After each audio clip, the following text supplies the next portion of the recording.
No way, Koala's here? You're just the person I wanted to see, bro. I got something to share with you. Friends, folks, family, and future besties, welcome back to the stream. My name is SpaceHuggle. There's something wrong with my green screen today. Oh my god. Hi, Marilyn. Can I help you? Does that fix it? Awesome. I gotta figure out what we're doing today, but if Koala is still here, I got something I gotta tell him, because, I was hoping he'd be here so that I could tell him.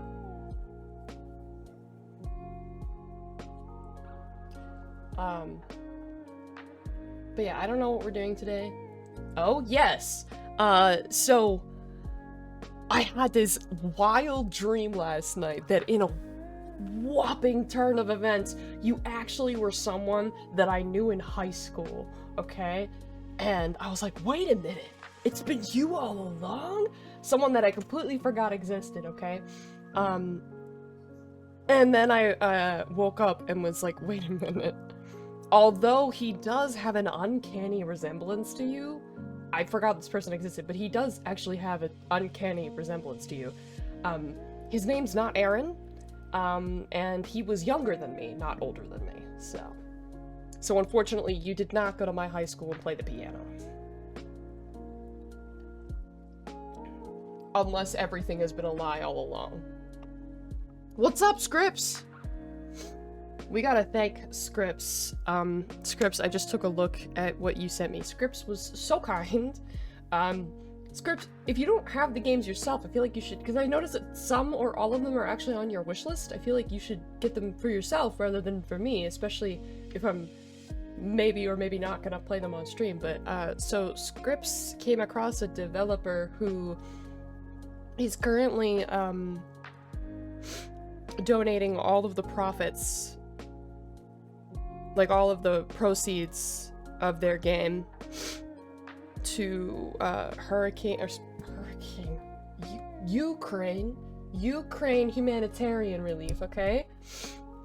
Ukraine humanitarian relief. So he went ahead and bought me their entire game catalog. Yeah, totally crazy, totally not me. Wild dream. But that's so weird though, because I woke up and I was like, wait a minute. That is crazy that they do look so like if I try to imagine what you looked like in high school, definitely. I wonder what he looks like today. I wonder if he looks more like you. He'd probably be like 22, I think.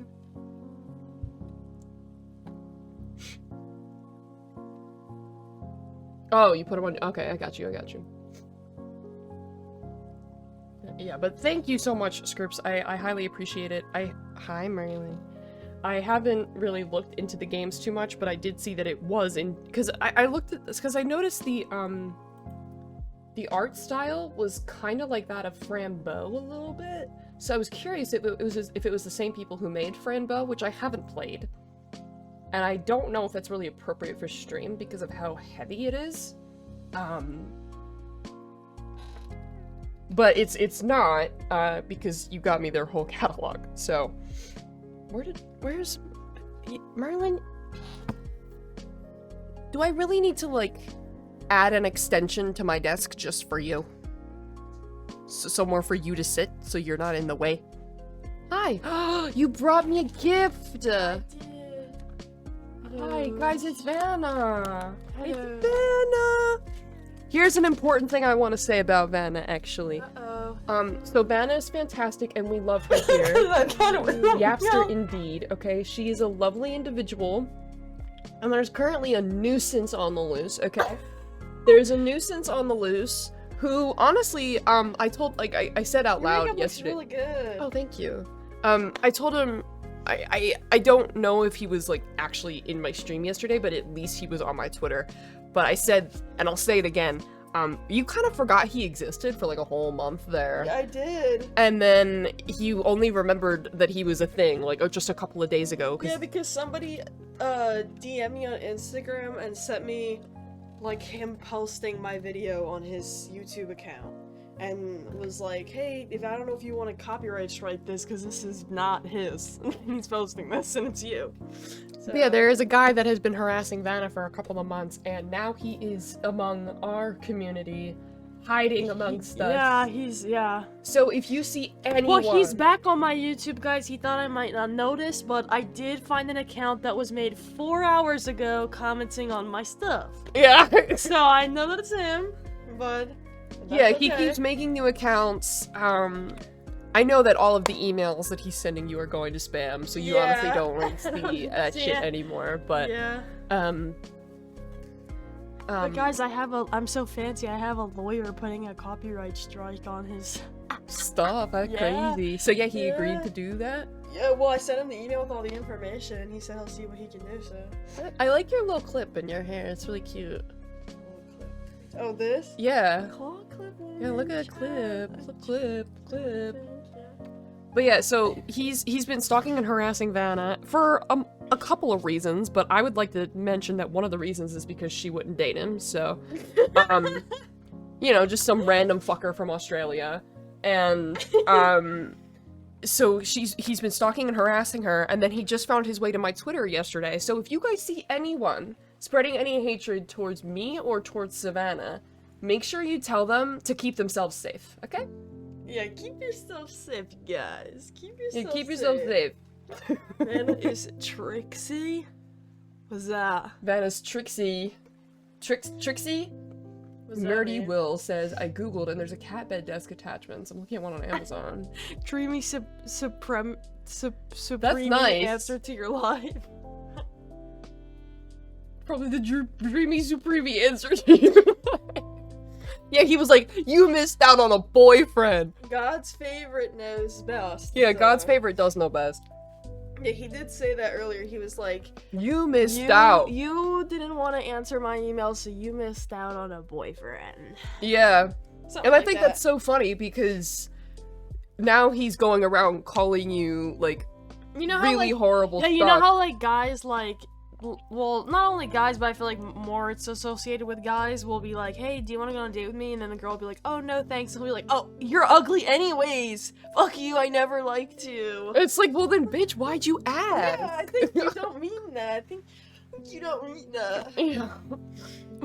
But yeah, I wanted to make a point to say that, and I'm probably maybe gonna say something in my Discord also, like, just if you guys see anything, call it out. The main thing is, like, making accounts the same day. Like, that's his, well, I mean, one of my viewers that's not gonna work noticed- in my Discord, because I have protections against that. Well, yeah, but like, that I mean, my moderators, I'm not the only one being stalked. One of my moderators was telling us about how he's being stalked and to look out for my Discord server to see if someone made a new account to talk to him.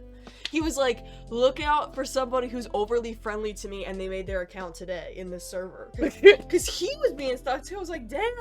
What's It going happens. on? It yeah, happens. it's happening to everybody. And you know what's even crazier?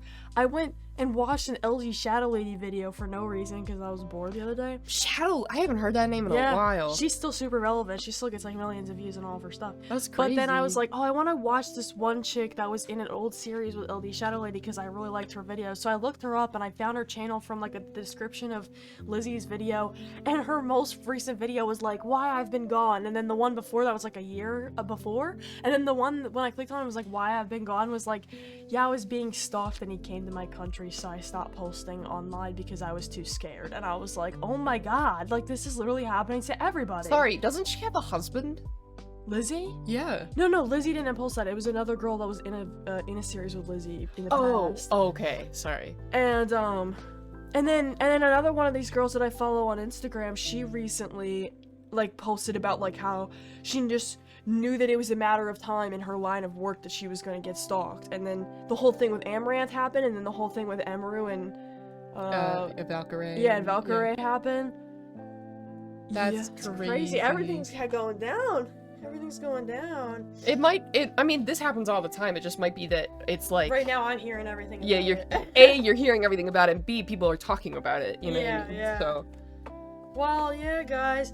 Yeah, everybody. I love your like little safe. necklace stuff thing going on. I got the double necklace on. But yeah, keep the community safe. And if that guy is here, the one that's stuck in Vanna, keep yourself safe. Listen, Yeah. Keep yourself safe. Keep yourself, Keep yourself safe, buddy. keep yourself safe. Yeah. All right. Have a great day, everybody. Oh, it's food. Yeah, food's been a little pain in my That was ass. So bad. Sorry. Fufu, it just wanted Foo. to tell me to come back to the room. Fu, can I help you? Fu's never been on stream. Come here, Fu. You're gonna be on stream. Uh-oh. Well, actually, I guess he has been on stream. Fu's coming. He does not want me to hold him. He's not happy. Guys, it's Fufu. It's Fufu. Literally the mascot of Vanna's channel. There he is. You know, somebody commented on my video today and said, I just want to know why you're withholding Fufu from us. Because Fufu's supposed to be half of your channel, and she's barely in any videos. And I was like, She. I'm not, no, that's what I said. I was like, she? Because clearly you don't know Fufu enough if you're calling him she. That's crazy. Nerdy, thank you so much for the 100 bits, the cat tax. Very nice. Thank you, Nerdy. Okay, bye. Bye, Vanna. I need to figure out something to do with my hair today because I washed it and it still is like a little bit wet, so it looks kind of funny. I gotta figure out something to do with it, get out of the way. The Vanster, yeah! The Vanster! That's definitely her name. But yeah, it's crazy that that shit happens, and I mean, I've been honest before. I had a stalker in college, and that was really rough because I mean, online stalkers versus like in-person IRL stalkers are different, but that doesn't necessarily mean that one is more severe than the other because of what can be done, like what because at least like for like IRL stalkers, like you can usually sometimes do stuff about that, like you can like intervene and stuff. With online stalkers it's harder to do stuff about that. But yeah, and it doesn't matter how much you or how clear you are about your intentions with said person. It is what it is. It happens, and it's horrible. Anyway, for today's stream, I spoke with Nathan, and Nathan thinks that we're not gonna be able to really, or he says that it's gonna be really challenging for us to actually complete a game about digging a hole the way that we're currently digging our hole. And I would like to prove him wrong. However, I don't want that to just be the entirety of today's stream. Like, I want to do... I really would like to finish our tier list, if we can. Because I feel like we're at a spot where... I don't know, I feel like we can finish it. I feel like we can do it. As long as we stay on task, which I know is a really big ask for me, I feel like we could probably do it. I only have about 5 hours before I need to end stream, which 5 hours seems like a lot of time, but we'll see. Other than that, I think what I'm gonna start doing, is that I might just like give all of the games that are on the current docket a number, and then like random number generate to see what we're gonna play on any given day, because this paradox of choice is debilitating me, and you guys have been so wonderful and so gracious and giving lately, giving me games and other things, and I thoroughly appreciate it, but it does put me in an overwhelming position where I have to make these choices and figure out what I want to prioritize. And we also have so many other things on the docket. Like, for example, we're going to be as long as Joy is feeling better, we're going to be collaborating with Joy this Wednesday, playing a game with her. And we also have some other collaborations coming up with some lovely people. And we also have lined up, so essentially I think we have 4 collabs-ish lined up right now. We have Joy this upcoming week, 2 people who I haven't finalized dates yet, so I'm gonna keep it to myself just in case, and then we're going to be collaborating with the Jet again. The Jet is the person who played Split Fiction with us. We're gonna play A Way Out with him towards the end of April, which I cannot believe that I'm saying that we have things planned out that far, but we do. Isn't that crazy? Crazy. I don't know what I'm doing today, but I know that at the end of April, we're gonna be playing A Way Out with Jet. So. So, I might be forgetting someone. There might be a fifth. I honestly don't know. I'm just gonna put my hair back in a braid because I still have one, like, slice of waffle to eat real quick because, I don't have my life together on the weekends and I hadn't eaten I literally was eating my breakfast while the starting soon screen was up. I fucked up my braid.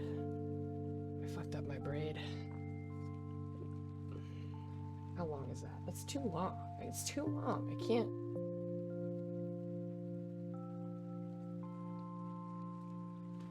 That's fine. Too much work to redo it. And I know that it literally would take 30 seconds, but too much work. Okay, so here's what we're gonna do. I'm gonna put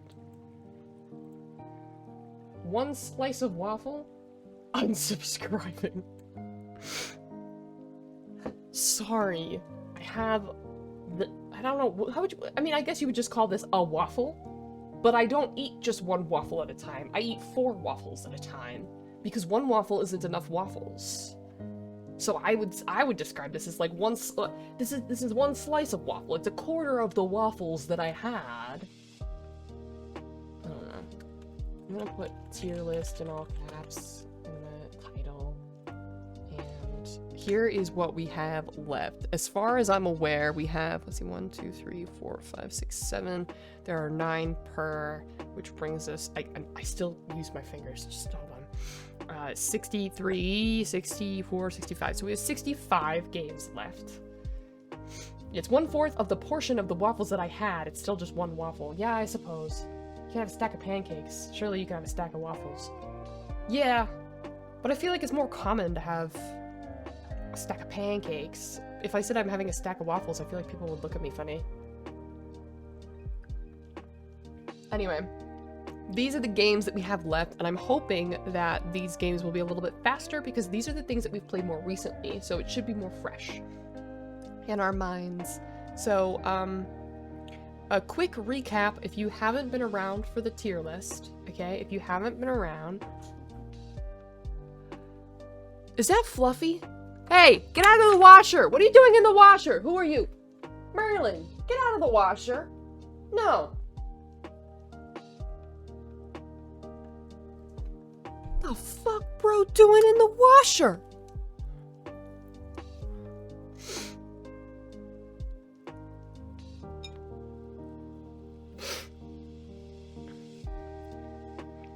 Is the tier list based on my experience playing them or wanting to play them?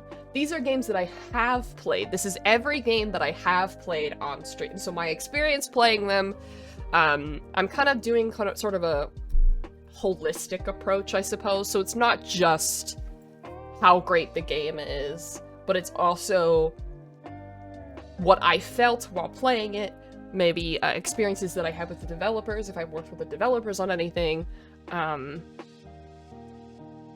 how the stream went for me overall. Like, for example, Manifold Garden is pretty low in C tier because I had horrible heartburn that day, and I know that that's an unfair bias, but I really found I was so miserable while I was playing it that I can't separate the two. Does that make sense? I really can't separate the two.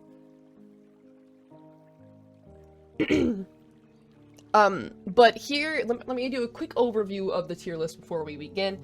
Supreme Gaming Experience. This is your S tier. This is your best of the best games. They are masterpieces or borderline masterpieces. I hold that title back for like,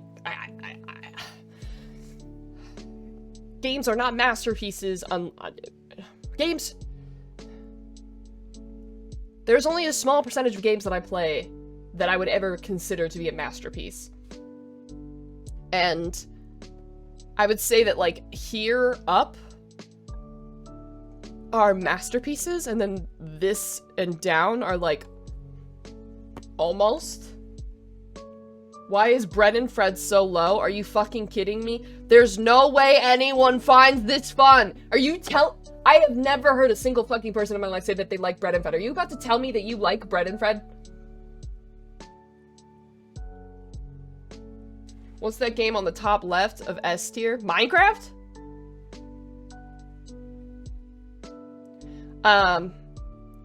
A is absolutely goated. So games that are absolutely fantastic, I thoroughly enjoy them, but they're not quite S tier games, okay?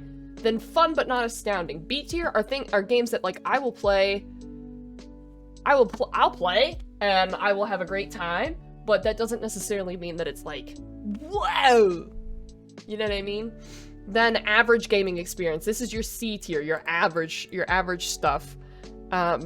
This is B and C are our thickest, and it's a bell curve, right? So it makes sense that they would be like our thickest. The most games are in these categories. So yeah. Average is average. Nothing special about it. I probably didn't enjoy it thoroughly. I may have liked it, I may have not. I may have liked some aspects and disliked other aspects.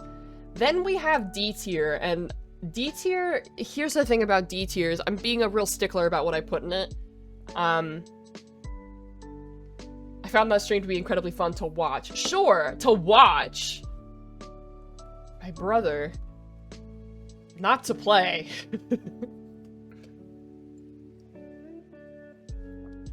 So, not an achievement I put on the refrigerator. These are games that have,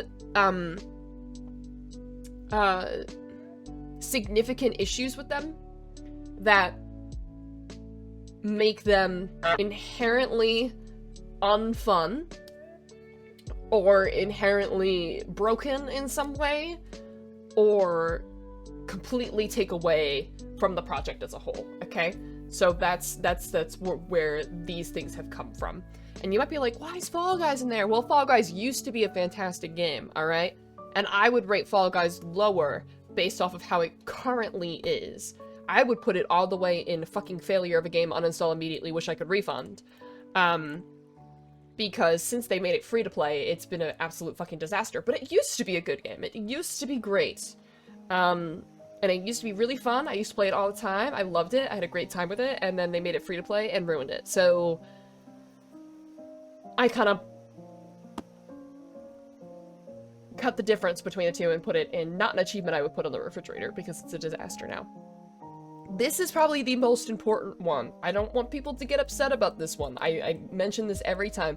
Might be fun, but not for me. That is me saying that this game is probably good and that a lot of people like it, and I can respect that a lot of people like it, but I don't like it. And it's not for me. And it's not because I think that the game is bad, it's just it's not my kind of game. So that's what these things are. It's just not my type of thing. Okay? And then there's no way anyone finds this fun. This is like a D- tier, I guess. I just don't understand why people find these games fun. It's possible that I might find these games fun. Like, I enjoy Golf with Your Friends, and I can enjoy League of Legends, but I have love-hate relationships with these games, and, I don't really understand why I find it fun, and I don't understand why anyone else finds it fun. So, that's why they belong here. And then, fucking failure of a game, uninstall immediately, wish I could refund. Self-explanatory, F tier, they suck.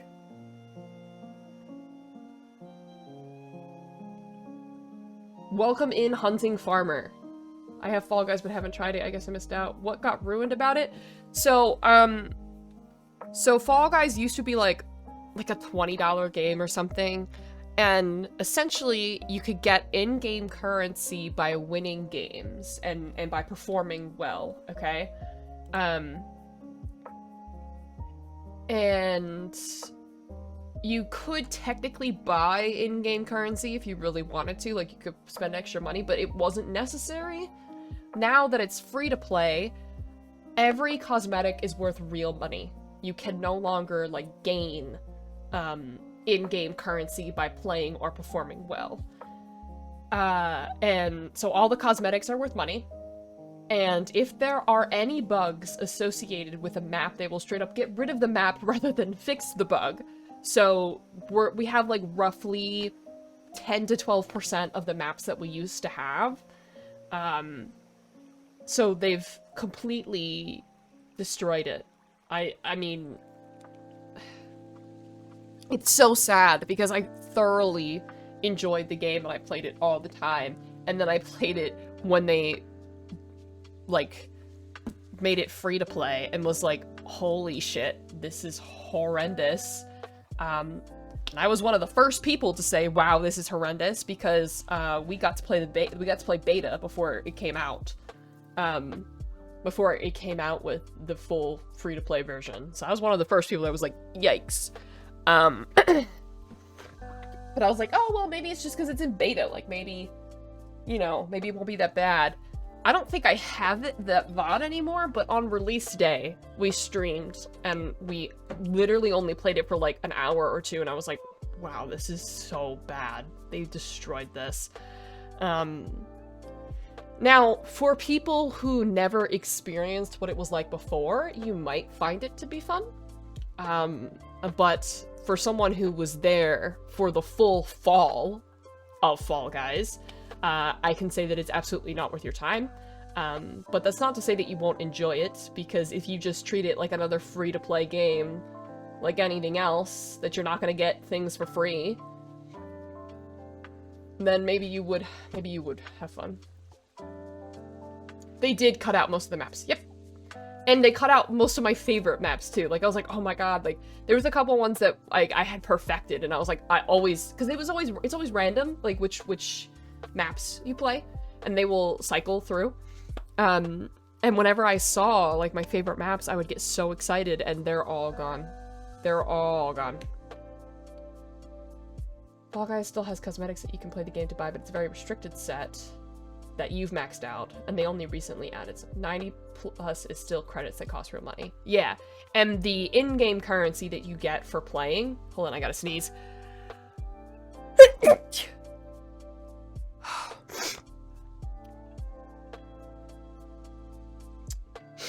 Sorry. The in-game currency that you do not get more currency based off of playing well. In fact, the best way to get currency is to literally just hop in the game and fucking AFK. Like, literally, you get the most amount of bang for your buck if you join the first round and fail on purpose, and then find a new match, fail the first round, find another match, fail the first round. That is the best way to farm the in-game credits, which is not that's not a good system. Why are you encouraging people to lose? I digress.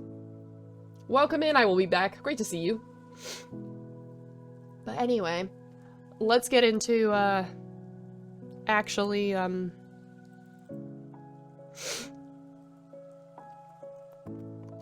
doing the games that we haven't done yet.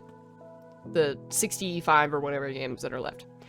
So, Claws and Chaos. I understand that this game has a lot of mixed reviews. I don't understand why. I had so much fun with this game. I could play this game for hours and hours and hours and hours and still have a blast. I think it's extremely fun. I don't really understand why some people don't like it. I think they said because... I think that some people... You know how, like, whenever there's a game with a bunch of different characters, there's usually a meta of things that are strong and things that are weak. And with every new update, it changes the meta. The game is kind of like that, and I think that's why people don't like it, is because the meta changes, and what becomes the best setup is based off of what's strong at the time. But I still find it to be so adorable. If you don't know what this game is, it's made or published by. It's either made or published by the same people who did Atomic Picnic,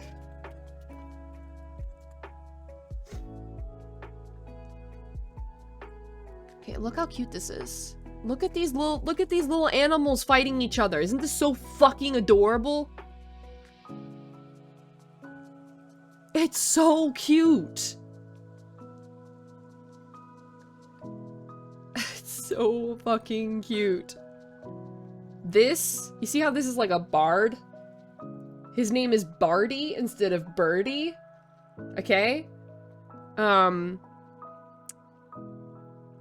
Let's see. Let me think of it. Let me see if there's more. Like there's a cleric that's a bear and his name is Barrick. Come on, man. Like come on. Like look at this shit. Can I make it bigger? Oh.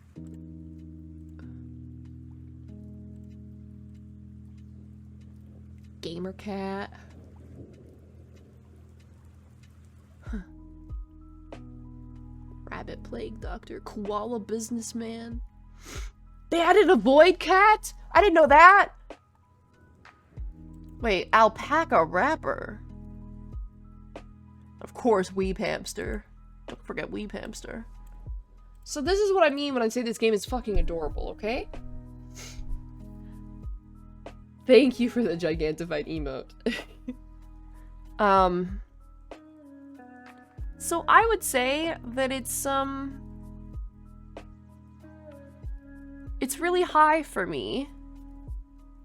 I am actually going to put it at the tippy top of B tier.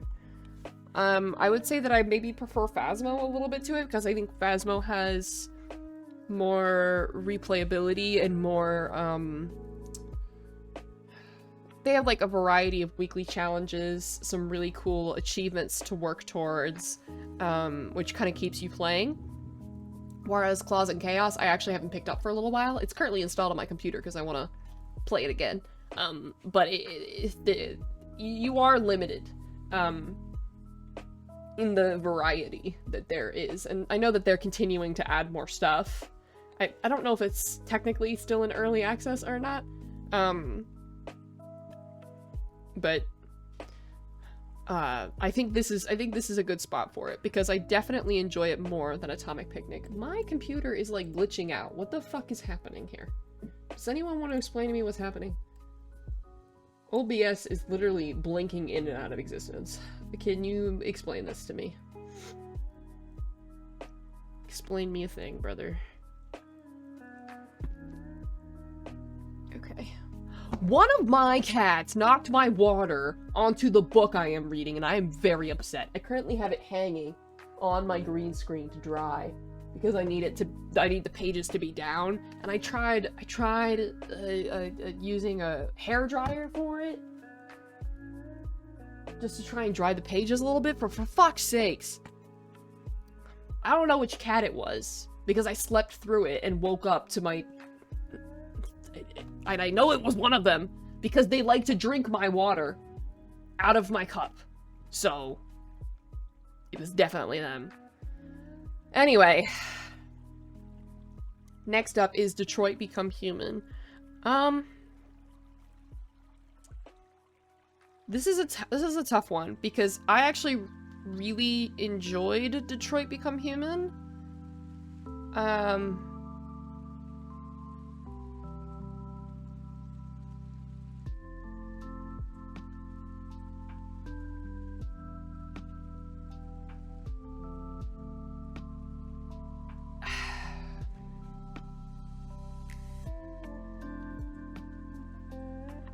I really enjoyed Detroit Become Human at the time, and it really was a powerful story in my opinion, and I felt a lot of emotions while playing it, and that means in my eyes that it's a great game.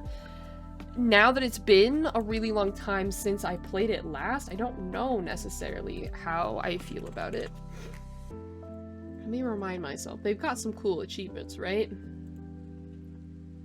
Looks like they got like roughly 50 achievements, and the rest are all hidden too.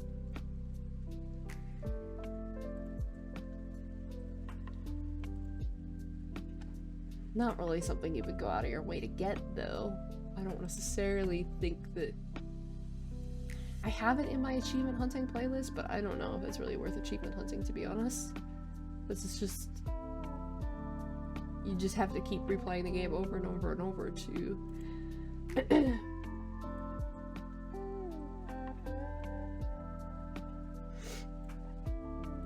I don't know. I feel like people will be upset that I'm not on board with putting it in A tier, but I'm not on board with putting it on in A tier. I definitely think it belongs in B tier. I wouldn't rate it any lower than that. I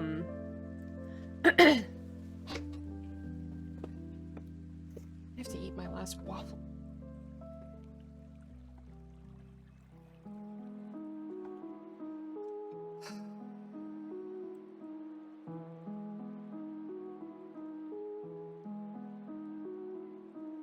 I'm just gonna, while I think about it, I'm just gonna stick it at the bottom. I don't know where in B tier this belongs.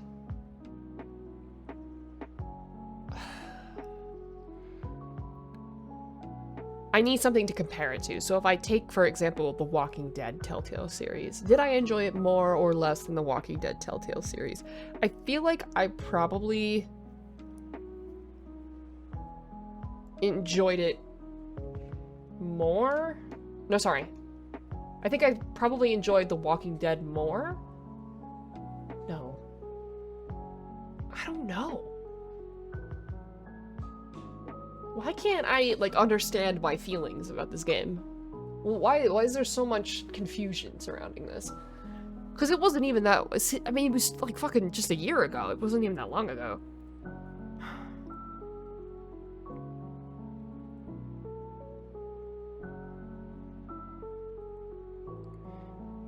I think that it... Because I was stressed as fuck, for real, for real. It was a bit of a stressful experience to get through the game, because I was trying to keep everybody alive. Which... Whereas in The Walking Dead, sure, you're trying to keep people alive, but, I mean... Some deaths are just unavoidable. Like, they're scripted, you know what I mean? I think Detroit is gonna fall somewhere around Skyrim. I feel like people are gonna be so mad if I put it below Skyrim.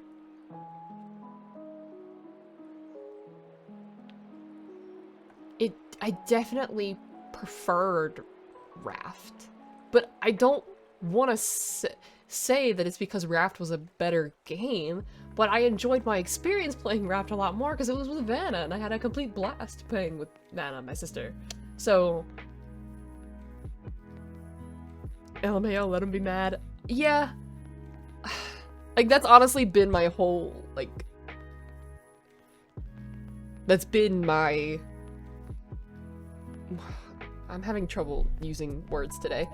It's been my...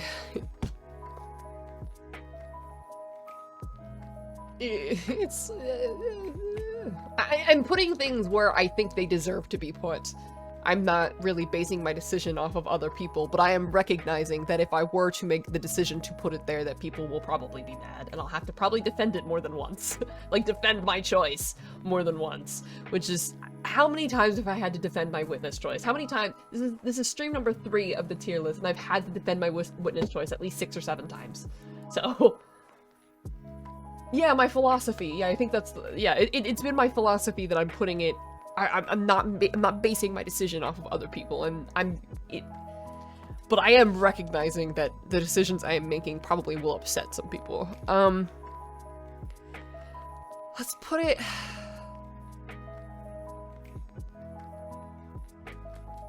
See, I don't really think it's fair to compare it to Skyrim because I never finished Skyrim. But I feel like I could have a lot more fun with Skyrim than I did with Detroit. I think that I liked Detroit definitely better than Control because Control has a horror aspect to it, and also because I loved the characters a lot more. I became connected to all of the characters in Detroit, whereas the only character that I really cared about in Control was Arish, my future husband. I love him. I would kill for him, and I did kill for him. And That's all I have to say about that. So I think that's probably where Detroit belongs. And like I said, these rankings are not just how great I think the game is on its own, but it's also the experience that I had while playing it, maybe who I played it with, if it's a co-op game, how I was feeling that day, i.e. Manifold Garden. And also maybe like how I know there is going to be a game lower in here where my experience with chat also will influence my decision making. So anyway, moving on. Diplomacy is not an option. I actually really like this game. I haven't played it since the last stream, even though I do want to. And I might play it on my own a little bit. Why am I feeling so sneezy? I feel like I'm constantly in a position where I need to sneeze.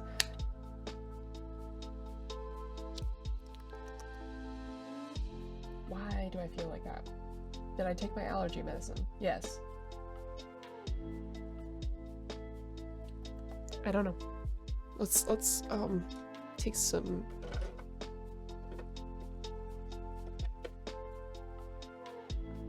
Okay, nobody look. I need to use my nose spray. Okay, nobody look. Nobody look.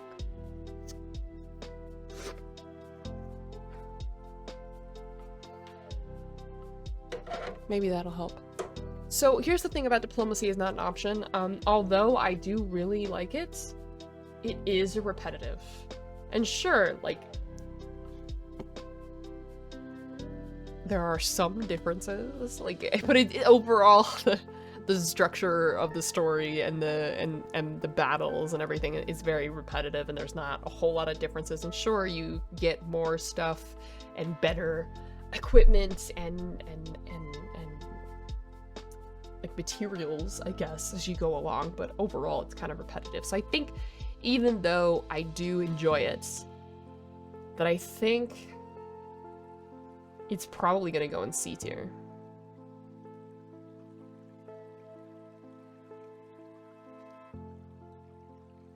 This is a game that was gifted to me by developers, and that's awesome because I really enjoyed what time I'd spent playing it, and would be interested to play it more, either on or off stream.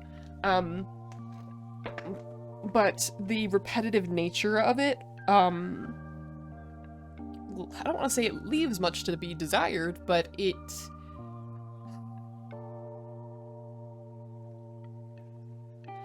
I didn't take my medicine. I didn't take my medicine. I need to take my medicine. I didn't take it.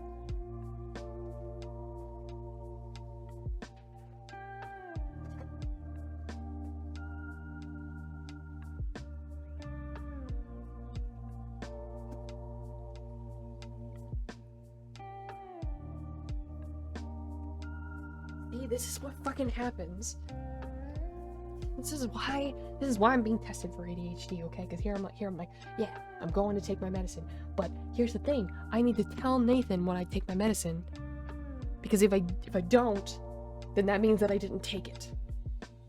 If I try to convince myself that I took it, I definitely didn't.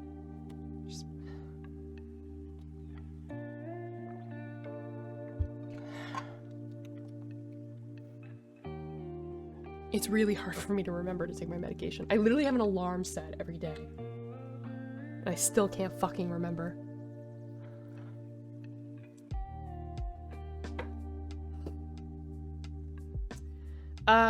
So the repetitive nature the repetitive nature of diplomacy is not an option puts us in a position where it's not a game that you could play for hours and hours and hours and hours because it has so much repetitiveness to it, but it is a game that you could continue to come back to again and again after some time away.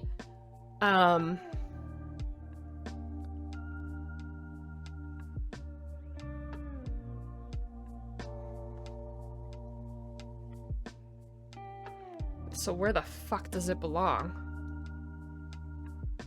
God, it's getting harder and harder to figure, like, because I can say that it belongs in C, but where?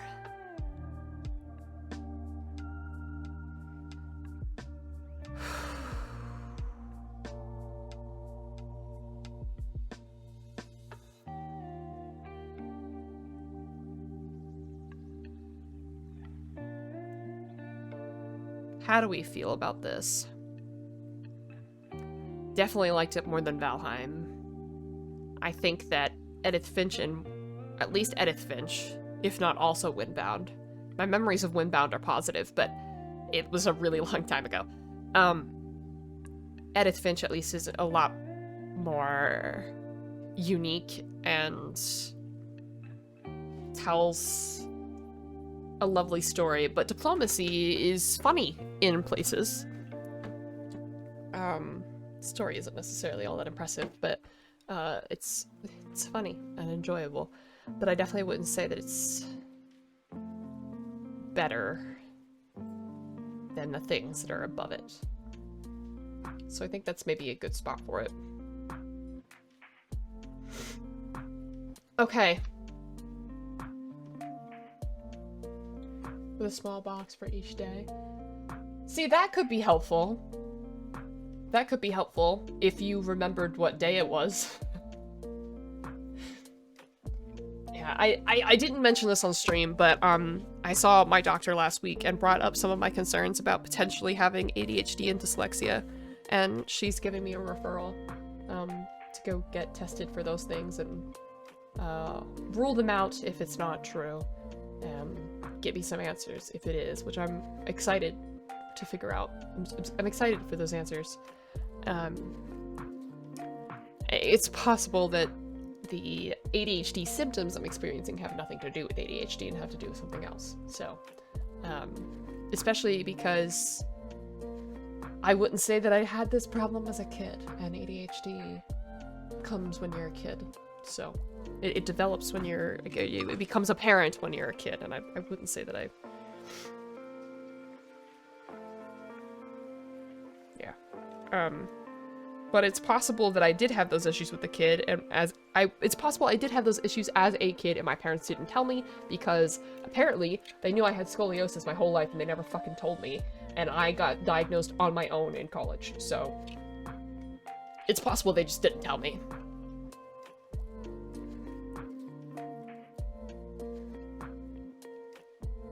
Huh?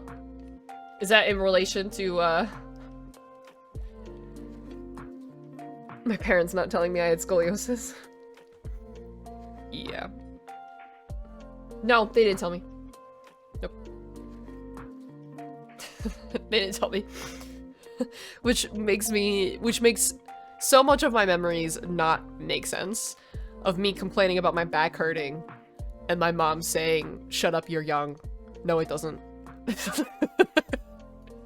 So, what? But yeah, no, I found out recently that they knew the whole time, because I told my dad that I had been diagnosed with scoliosis, and he was like, "Yeah, you've had that since you were a kid." And I was like, "What the fuck are you talking about? I was never diagnosed with scoliosis." He was like, "Yeah, you were. Do you remember when we took you to the chiropractor?" And I was like, "You took me to a chiropractor? To help with my scoliosis? That is not how you... chiropractor..." That's not gonna fix scoliosis, bud. I want to see your review. Okay, great. Tell me. You tell me, and I will put it to the top, even though I think I know what it's gonna be. You tell me. I'll put it to the top. Oh, interesting. I was not expecting that one. Yeah, sure. I'll put that at the top. Anyone else have anything that they... anyone else want me to move a specific game to the top for me to review next? But yeah, no, I've been talking a lot this week about how disappointing, how disappointed I am in my parents as an adult, and how, I don't know, now that I see life differently, I can see what I was denied, and that's really fucking dumb. Deserved better. Me and Vanna both. But yeah, I would ask hey, was I ever diagnosed with ADHD as a kid? I would ask, but, my dad's not fucking talking to me right now. He's not spoken to me since I told him how I voted in the election. I need a blanket. Yeah, no, he has not answered a single one of my text messages. Not one. So, can't ask him.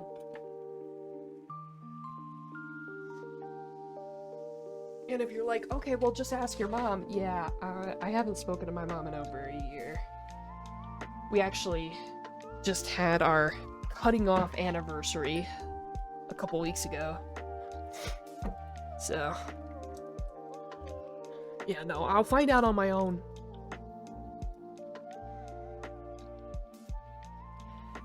Anyway, moving on with our tier list, 3 Goblin Wobblin'. Now, if you are not familiar with this game, as I imagine you probably won't be,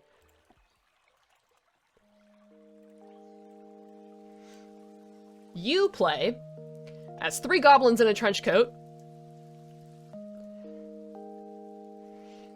It is so infuriating. You essentially have this whole game is like physics. You're trying to balance. You are 3 goblins in a trench coat trying to find your way to the bar to get some beer. But humans, I guess, don't like goblins or something, so they're not gonna let goblins get beer. So you need to pretend to be a human, basically. 3 goblins in a trench coat to get the beer.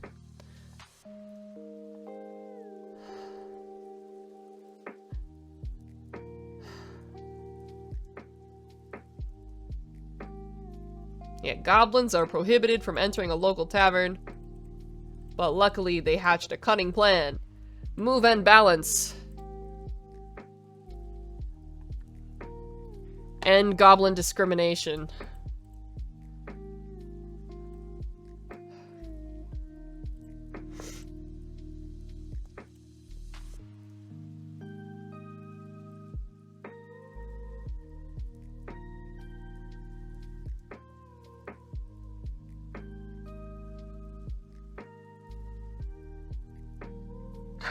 I think it belongs here because these physics-based games where you have to balance,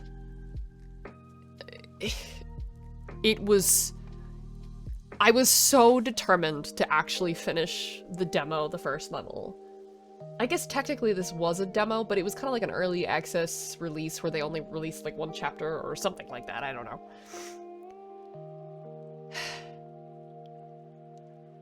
And it took me so long.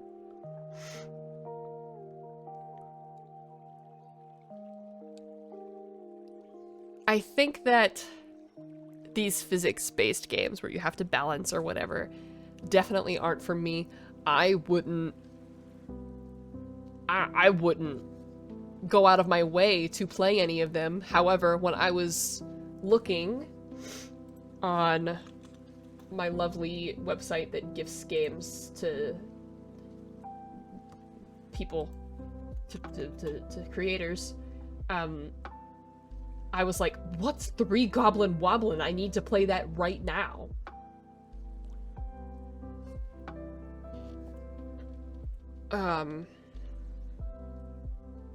So I requested it without even looking at it. Because I was like, whatever this is, I'm gonna love it. And I even did that on stream. I was like, guys, what is 3 goblins? You play as 3 goblins in a trench coat? I'm sold. Request. And then I got the key and was so excited to play it, did not know what to expect. It was definitely not the type of game for me. However, this game is brilliant, and I highly recommend it if it's your type of game. I highly recommend it. I think that you will enjoy it thoroughly. It's funny. It's very challenging. But personally, I wouldn't pick it back up. It's not for me. Does that make sense? Soft is egg-adosis.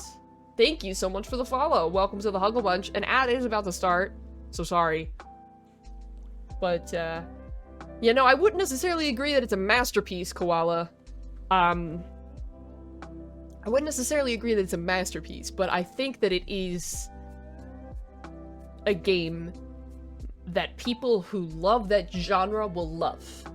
So, I recommend it to people who like that kind of game. Anyway, I am feeling so stuffed up and sneezy right now. This is upsetting to me. I am upset. It's because I held Fufu, isn't it? It's because I held Fufu. I'm more allergic to Fufu than I am my own cats. Ugh.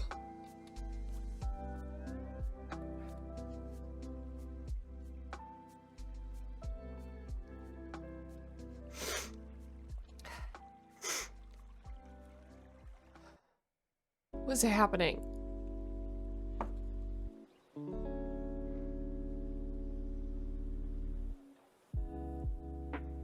Alright, I'm gonna eat this waffle real quick while we're on our break, okay?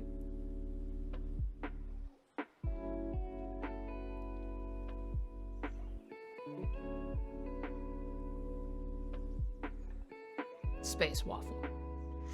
Hey Brant, how you doing?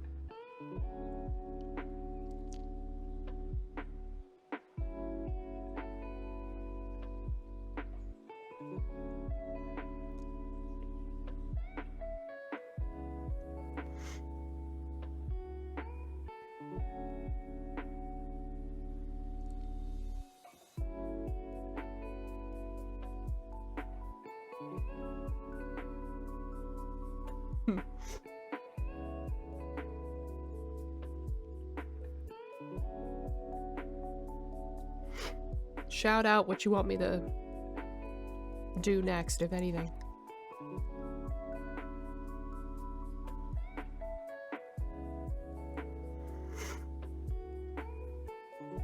Honestly, I'm avoiding my Do Not Feed the Monkeys review.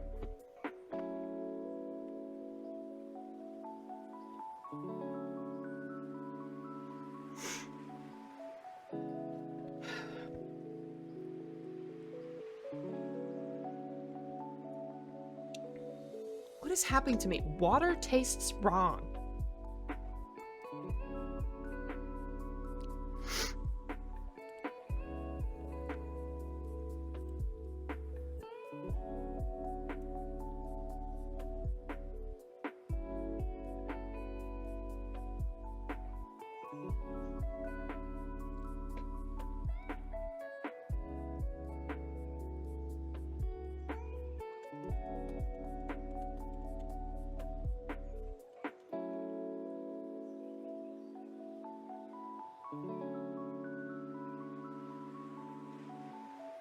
Hi, Braylon. I'm a little bit allergic to you, buddy.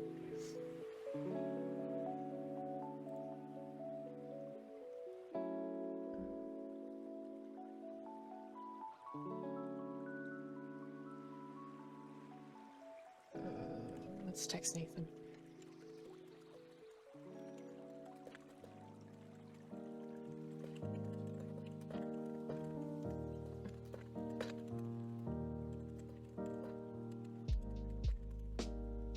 Okay, I think we're back from the ad. Okay. I'm kind of avoiding my Do Not Feed the Monkeys review because I don't know where to put it. I think that it's very interesting as a game. I really like the idea of it. I thought it was cool, but I didn't understand the ending that I got, and it made no sense. Made no sense at all. So I'm gonna put it...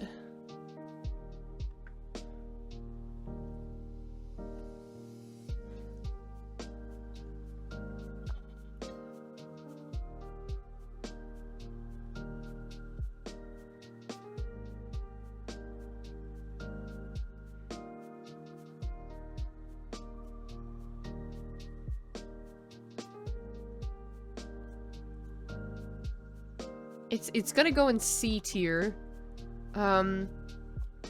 It's gonna be in the lower end of C tier. I think it's gonna go right here. Because I liked Unfinished Swan more. As well as these other things, generally. I don't understand the ending to this.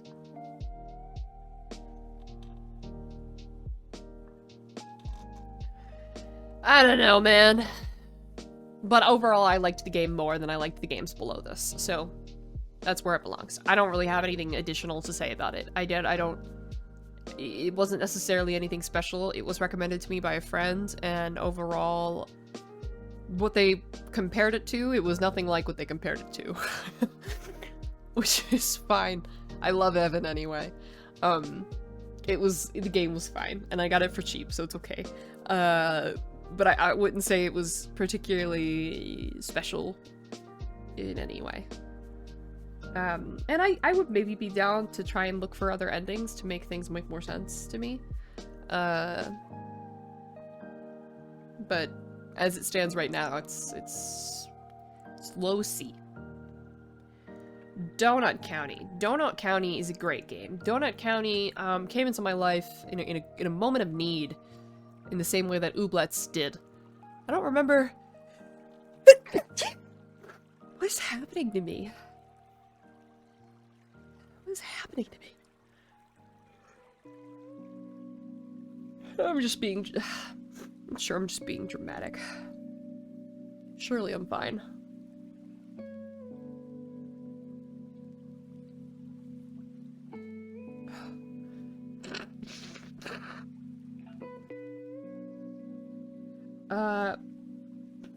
I was having a really stressful day, and then a friend gifted me Donut County, and I played it on stream, and I knew that Donut County was cute, and I knew a little bit about it prior to going in, but oh wow, it was really something great. It was something special, something awesome. I borderline want to put it A. Is that fair? I think it's fair. Fair. Fair is fair. Fair is fair. I think it belongs at bottom of the A tier. That's where I think Donut County belongs. If you're not familiar with Donut County,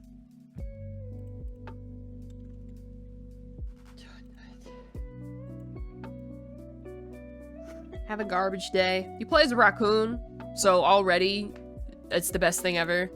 And you have a small hole, and the hole gets bigger, and then you suck up everything. You suck up everything. You suck up all the things. It's really good. It's a really good game. And it's got a cute little story to it. Yeah, that's kind of all I have to say about it. I mean, I enjoyed it.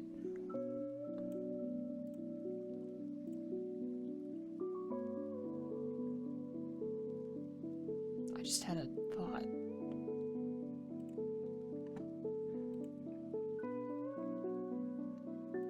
Oh, man. I need to write that down before I forget. Wait, didn't I write something down the other day? And then I forgot to do it?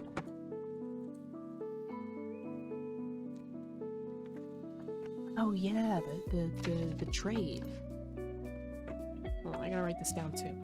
What was I just gonna write down? Oh, yeah, okay.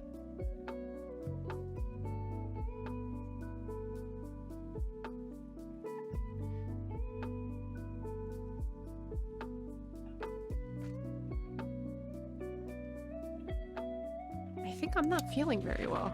I think I'm not feeling very well today. This is, odd.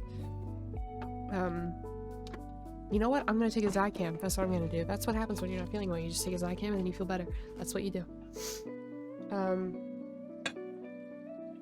To be fair, I have been around a sick child a lot, but I thought that I took care of myself well enough to not get sick. And it probably is just, it's probably just allergies, but just in case it's not, I don't want to get the flu. So I'm gonna take a Zycam.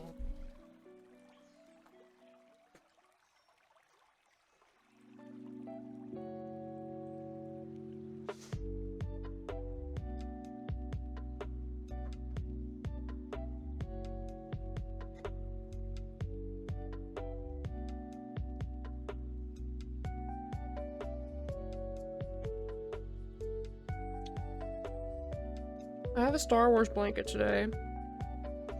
Nathan made it. Isn't it nice?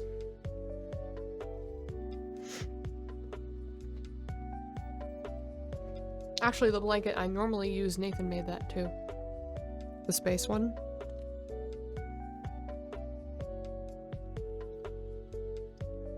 Who the fuck is Daisy Ridley? I'll look her up.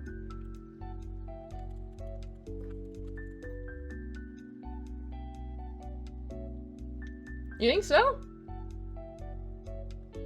Wait, is she Rey?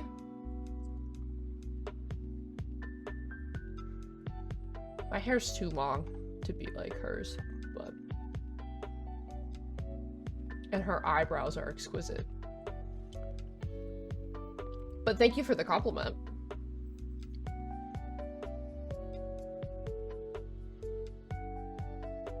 She's in her 30s?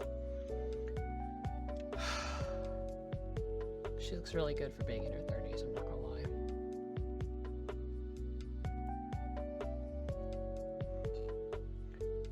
I haven't seen Star Wars. I haven't seen the Star Wars movies. Okay, well, to be fair, okay, listen, I've seen... How I got into Star Wars is I watched The Mandalorian. Loved that. Then I saw Boba Fett. I was like, okay, meh. Then I saw Rogue One. I liked Rogue One. And then I saw the prequel trilogy, episodes 1, 2, and 3. And to be honest, I loved those.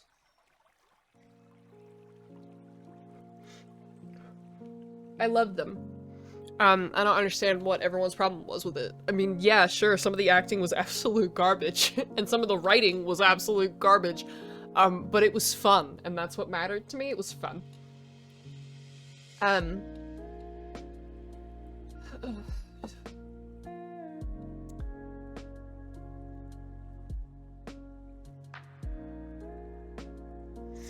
I did not like episode 4 and 5. I slept through them.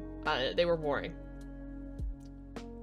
But that's my extent. That's everything I know about Star Wars. That's literally everything. I don't know anything else. But no one has ever told me that. The only thing that people have ever told me, I think, like, I feel like the only thing people have ever compared me to is Bella from Twilight. I think that's the only thing. And that was when I was young. I've not been compared to Kristen Stewart as an adult. Hot take, episode 4 and 5 being boring, that is. Look, I know that a lot of people don't agree with that, but I didn't grow up watching Star Wars. I watched Star Wars as an adult. And as an adult, I thought it was horrendously boring. But episodes 1, 2, and 3 were so funny to me and fun, and I don't understand why people thought 1, 2, and 3 were boring, so I'm like entirely backwards. I know that people have the opposite opinion as I do on Star Wars.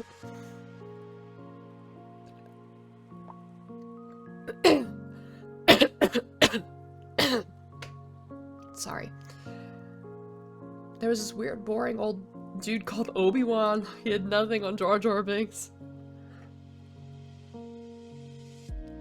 I loved Obi-Wan. I know that Obi-Wan had like a show or something, but then Nathan said he watched the show and the show was full of a bunch of bullshit that it didn't need, and that on YouTube someone had edited it down so that it was a movie and that all the important parts were in it. So I think I'll watch the movie version of Obi-Wan at some point. But Obi-Wan's a great character, and I can't believe...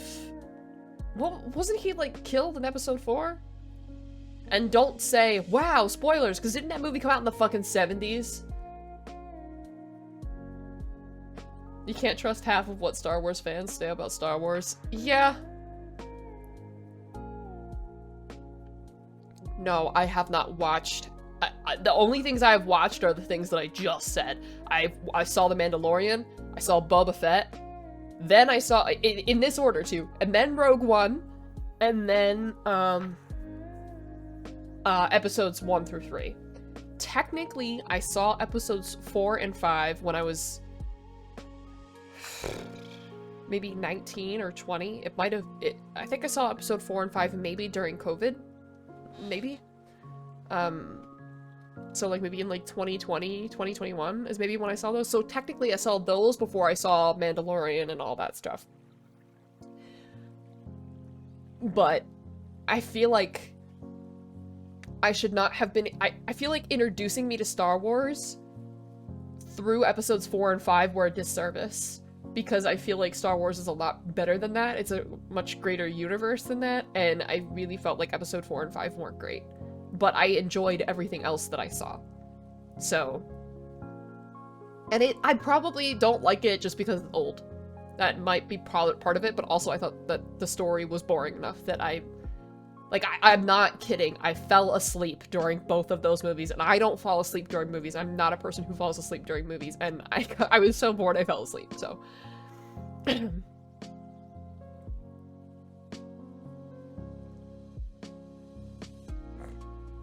Had someone watch episode 4 extended edition. It turns out all the cut parts were C-3PO and R2-D2 walking in the desert.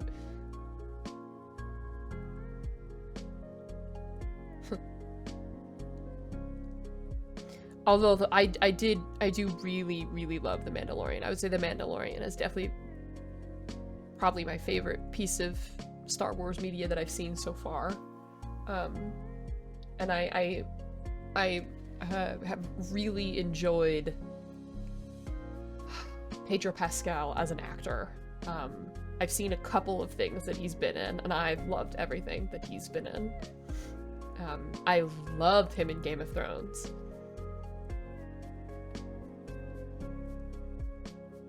In fact, I should rewatch the episodes where he's in it, because that was fantastic. I should rewatch that stuff. But specifically the episodes that have him, though. Anyway. If I'm sick, I'm gonna be so fucking mad. I'm gonna be so mad. I literally took every fucking precaution that I could possibly have taken. Alright. The next game on my list. Duck Detective: The Secret Salami. It's gonna go in A tier. Hello there. Speaking of Obi-Wan. Hey, Jimmy. So Duck Detective: The Secret Salami is a game where you are a detective. You're a duck who's recently been through a divorce, I think. And you are addicted. The reason why your wife left you is because you're addicted to bread. And it is voiced over in a noir style. There is nothing that is not fantastic about this game. So where it belongs... I feel like it belongs... No, wait. Does it belong above Golden Idol, though?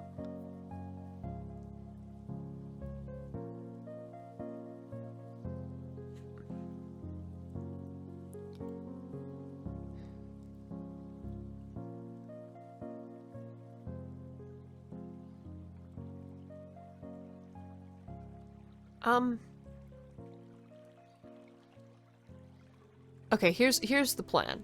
I'm gonna move some things around. I think this is what I want.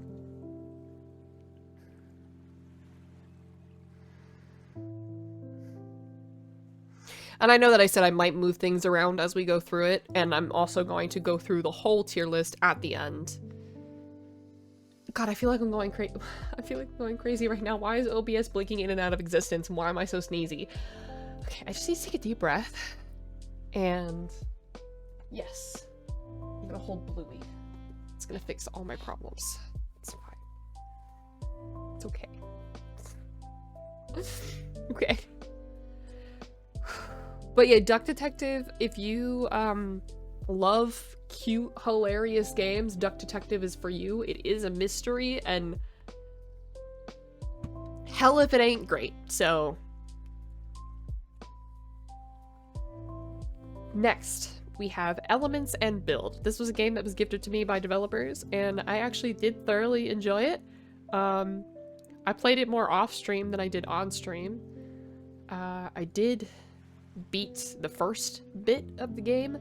It's one of those like tower defense games. It's kind of like roguelite, where you can kind of give yourself some permanent upgrades.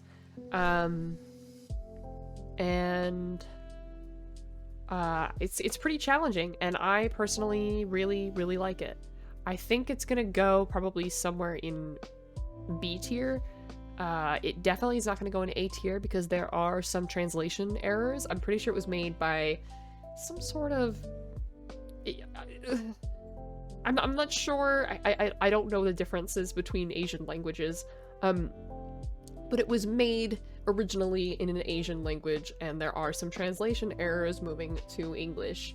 And there also are some bugs that I have experienced here and there, so it can't quite be A tier in my opinion, because it does have its problems. But I think it is definitely a solid B tier game, probably high B tier.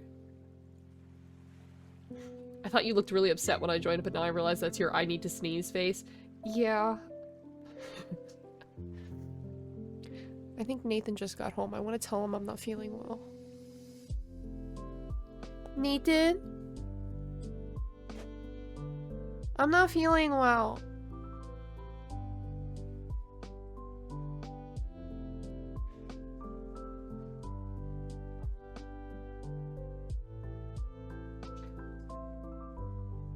I'm not feeling well. I took another Zycam, but I don't feel well. Make it go away. Wait. Wait.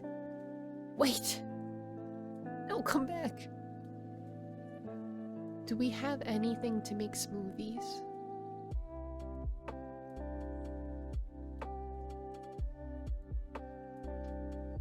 I don't know, I just feel like that's something I want.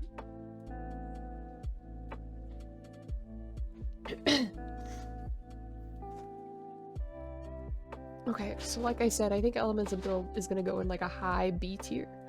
We're gonna need some anti-sneeze. Yeah.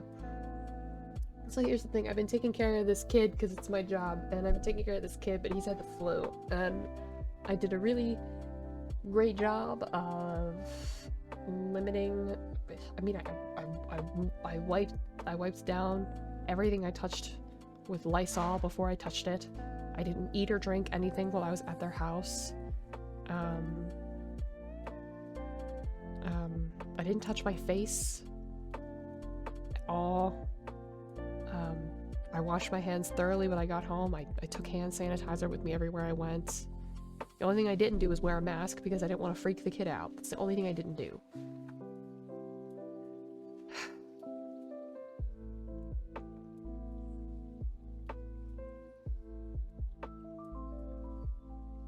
No, I feel like if it was the flu, I'd be feeling worse. I'm probably fine. It's probably just a fluke. Elements and Build, high B tier.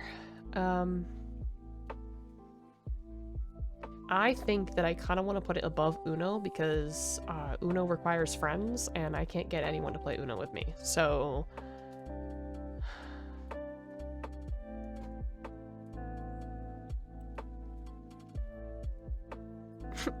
why am I saying that Elements of Build is better than Detroit Become Human? Why am I saying that? When Detroit Become Human had no problems. This feels all wrong. This feels all wrong.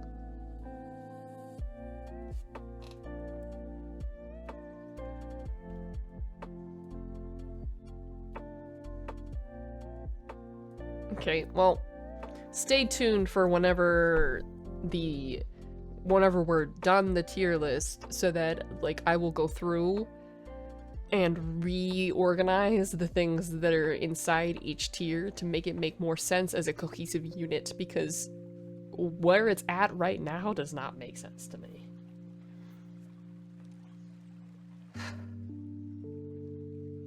I am having a day. Okay, Everhome. Here's the thing about Everhome. I'm not having fun with it. It's just... like, I had such high hopes for what it would be.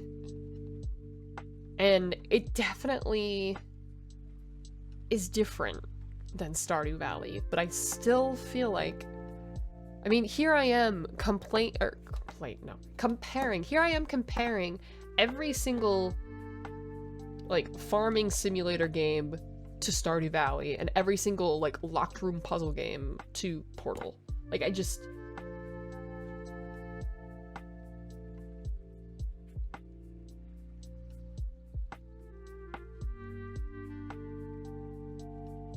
But I mean, they are the ones that did it the best and the right way, and all these other, like, spin-off games do it wrong. They all do it wrong. And Everhome is different enough to warrant you playing it in the first place. It's not like it's just Stardew Valley but worse. It's different enough, but it's not different enough to keep my attention. Like, why wouldn't I just play Stardew Valley instead? I don't know. I feel so passionate about, like, these games not... Like, it's cute. Same thing, you play as this girl named Lily, and she is suffering from amnesia.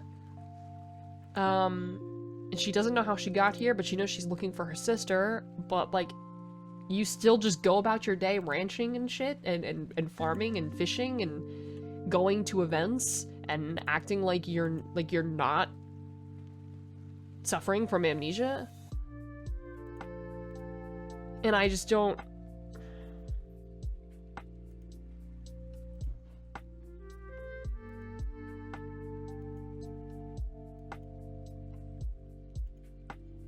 I want to like this game. I want to love this game. I want this game to give me the same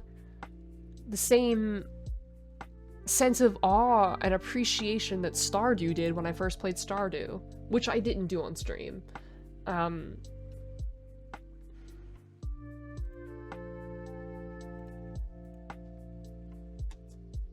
I want it, and I'm disappointed that I don't have it.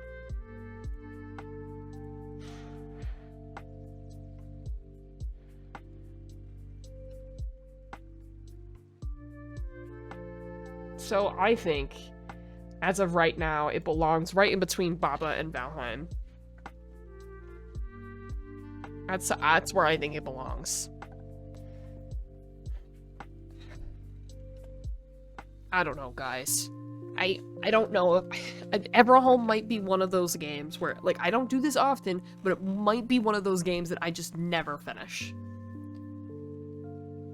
Because I feel like it's gonna be lengthy, and I've already played enough of it to know that it's not, like, everything that I hoped it would be.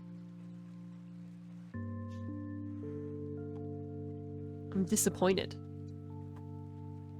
And it's not that it's not a good standalone game, it's just when you have Stardew Valley to compare it to, everything is worse. I almost wish I'd never played Stardew, to be honest. In the same way that now I wish I'd never played Portal, because every puzzle game pales in comparison. When you've played the best, it's only downhill from there.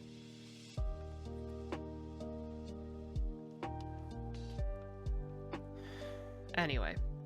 Alright, this next one I'm gonna tickle a lot of toes, okay? Just bear with me.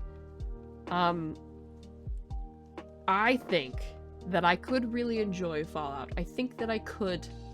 And I think that at some point I probably will go back to it because I didn't play it very much. But chat needs to cool off with Fallout. And I'm not calling out anyone specific because I don't necessarily think that anyone here was part of the problem.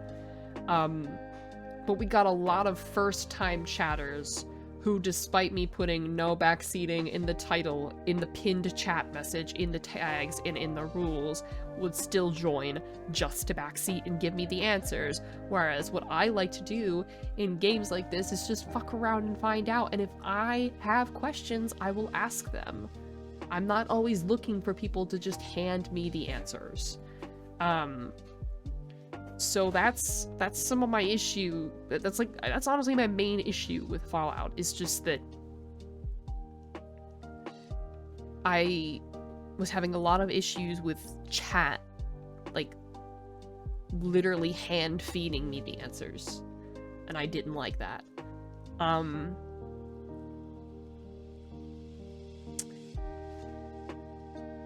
Another issue that I had with Fallout was that there really isn't a solid tutorial.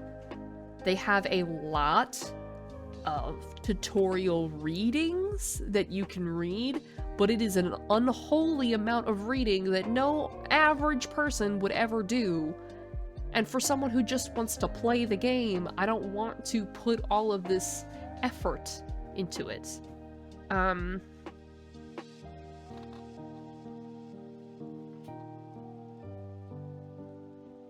And I kind of wish that it just kind of took me through the tutorials naturally, rather than just making me read everything.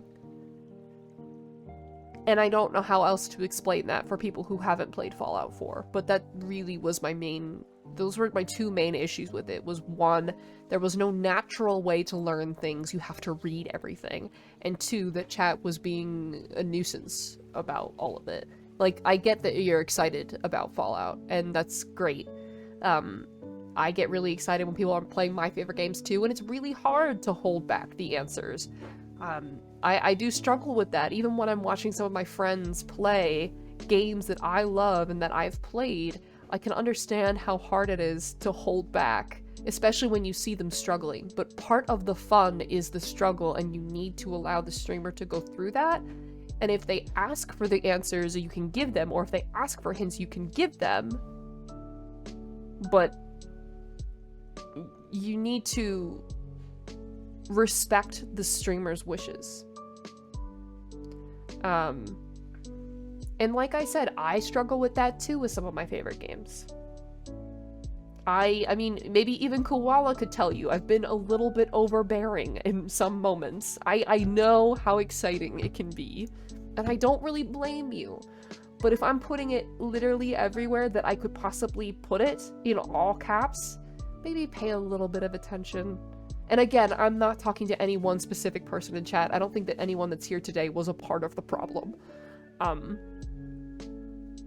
But there was a lot of first-time chatters that specifically were so excited to see someone playing Fallout, and then just came in with, did you know this? And hey, did you know this? And you know you could do this. And it's like, please stop. Like, I almost don't want to, like, when I was playing Fallout, I almost didn't want to talk aloud and be like, huh, I wonder this, because then someone would just give me the answer, where I'm not looking for the answer. I'm just talking aloud. So, I think that regardless of how good of a game Fallout might be, it really loses tier list points because of my experience with chat. Like, I felt like Fallout needed to be heavily modded. Or sorry, modded. No. Moderated. Like, I felt like it needed to be, like, heavily moderated, and I just don't have the...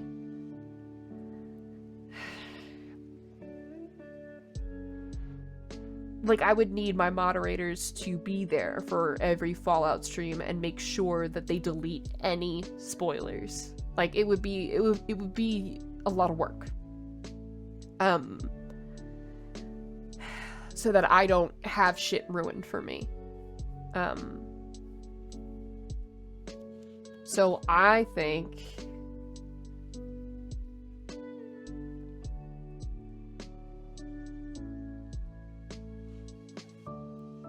my immediate draw is to put it on the lower half of C tier. I don't know if it necessarily belongs this low. It might belong lower. Let me think about it.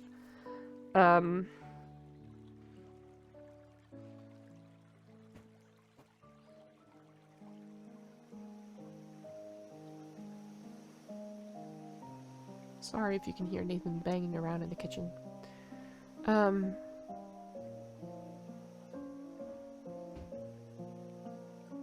sure that Fallout has a better story and is a better game overall than Light Matter, and probably Everhome too, maybe even Valheim. But I don't know if I necessarily want to put it that high because of the experience I had while playing. I genuinely wanted to stop playing and quit the game entirely because of how overbearing I felt like chat was, and it's not like I love it when people are excited about something, but just I don't know.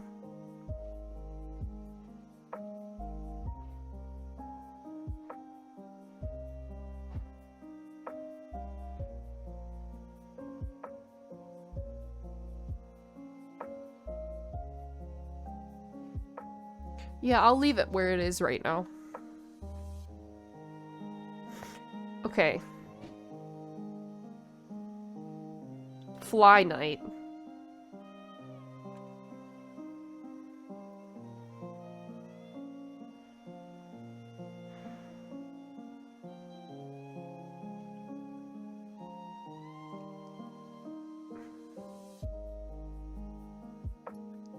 So, little bit of a context on this game.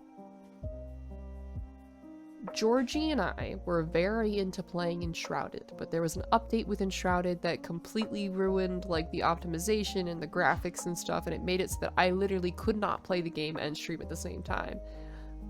And then we were struggling to figure out what we were going to play instead, and Georgie came across this game called Fly Night. And so we got this game, and it is exactly what it looks like. You play as a fly that can no longer fly, and you fight other bugs. And there are bosses, and you can fish. And that's basically it. It's a very short game. The graphics are kind of sad. I had a lot of issues with the game overall, but it looks like just like a small project that like you know, either like a solo developer or a small team of developers did. And I think that it was cute for what it was, and you can't expect greatness from something that appears to be low budget. I think that if you're just looking for a cheap little game to play with your friends, then maybe it might be a good time for you. But personally, I would put it here. I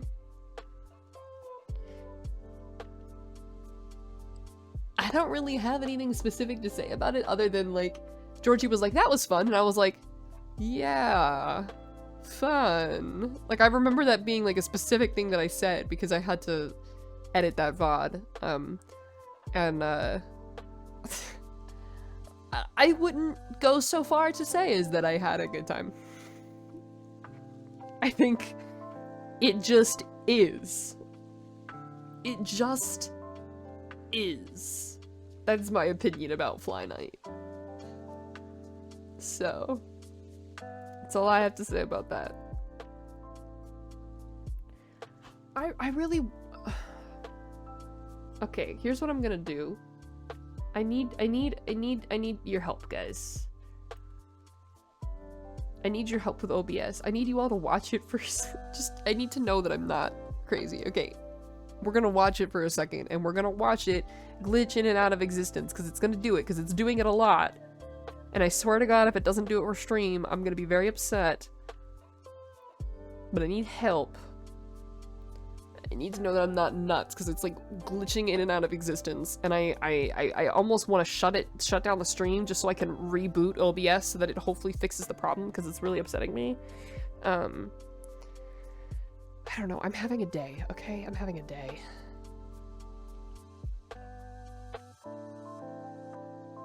You lost connection just now? It's not doing it. Why isn't it doing it? Why isn't it doing it?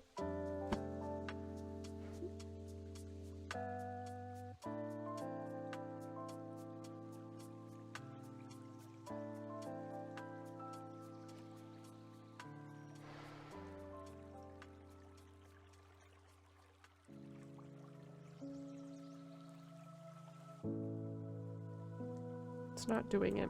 I swear to God, the second I move it back, I swear to God it's gonna do it. And I'm just...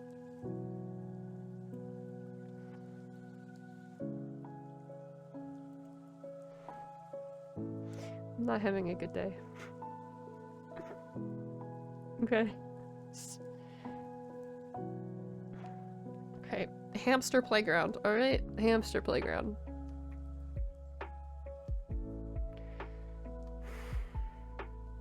If you guys don't remember Hamster Playground, this is Hamster Playground. And it looks exactly like you think it would look. Oh, Nerdy, thank you for the follow. It looks exactly how you think it would look, and it's literally a hamster playground. I had way too much fun with this game. I don't think this game deserves all the love that I gave it, to be honest.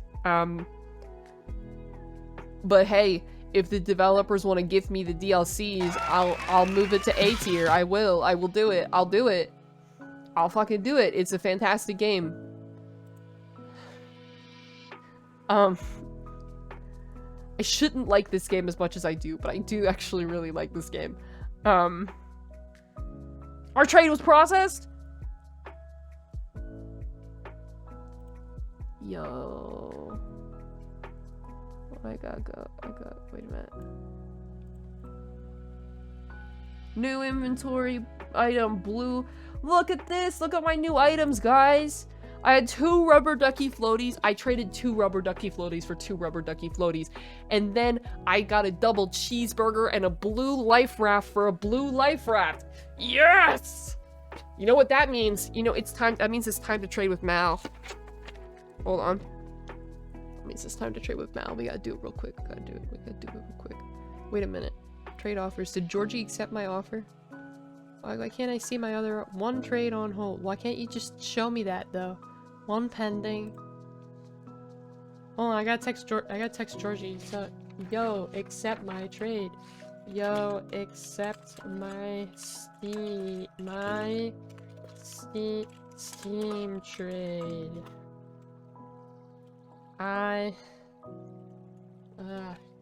He'll look at it. It's fine.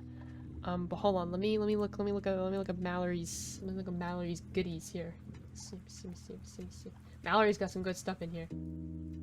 Mallory. No, don't open that. Mallory. This means that I got. So wait, hold on. Let me look at her inventory real quick. So she already has a rubber ducky floaty. But you know what she doesn't have? She doesn't have a blue life raft. Wait a minute, but I only have 1 blue life raft though. I can't trade that.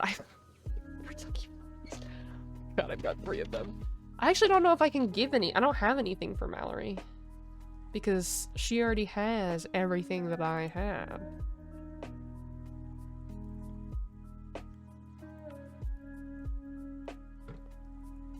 I bet she already has the black hat. Wait, she doesn't have the black hat? She doesn't have this particular black hat? The black cap? She doesn't have it?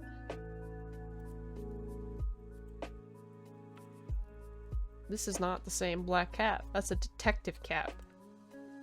No way. Well, what if I trade a cap for a cap? I feel like that's fair.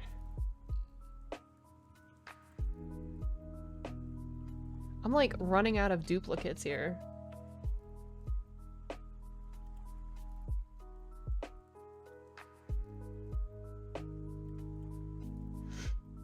I wish I would order them by duplicates. Oh wait, I have 2 firefighter helmets. Hold on, does she have a firefighter helmet? She does not. That's great news for us. Okay, so let's ask for the pie, because I know she's got 2 pies. And let's ask for a detective cap for a detective cap. That's what we're gonna do. Detective cap for detective cap. Or do I want the beehive? Oh, enjoy. Enjoy your dinner with the in-laws. Enjoy.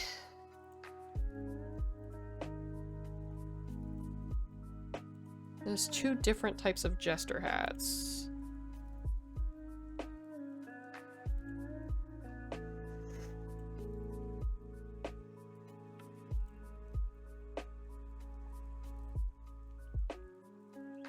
Do I want the pie or the beehive? I think I would prefer the beehive, to be honest.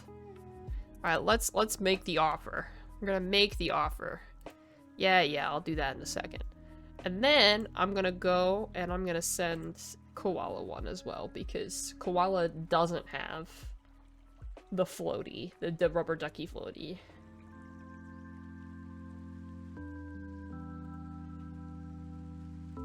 Send a trade offer.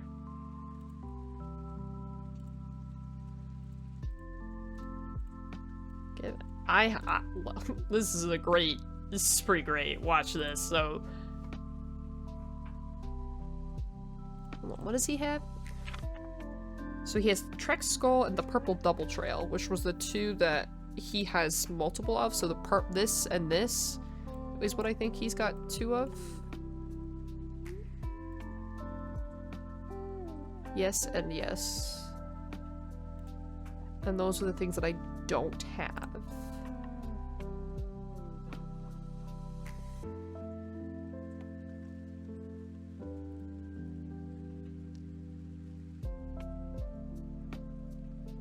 Well, I'm gonna say it'll just be for the Purple Double Trail because I don't have any other.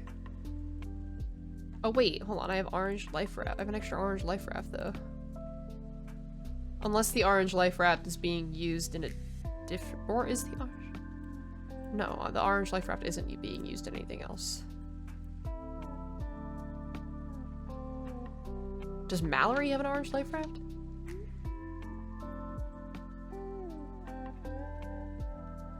Make offer.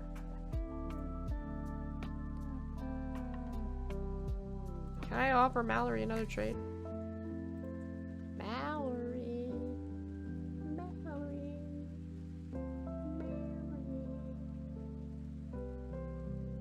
It's just bugs. I don't even remember when Mallory said that, to be honest. Her inventory. Let's look. Orange life raft. Do you have an orange life raft? She does. Okay, so we made the right choice in giving it to Koala. Okay, additional confirmation needed. Yeah. I'll do it.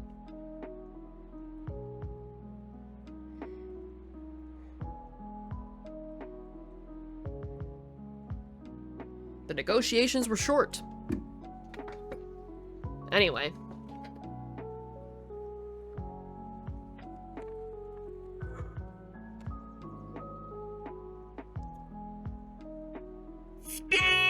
Space! That's me. Hey, Georgie. You on your break?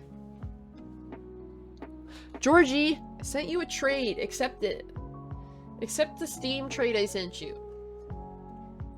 It's for things. Can you do that on the Steam's mobile app? I don't know. You did it?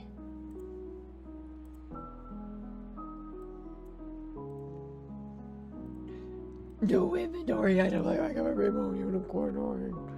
I got it.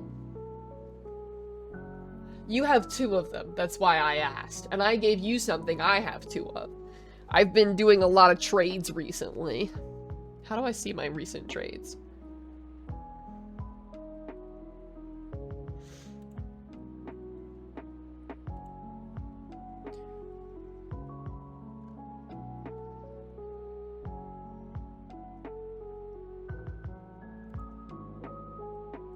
I recently just did these.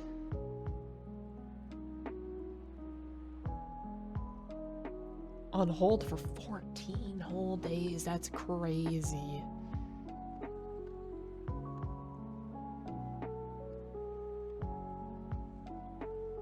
Anyway.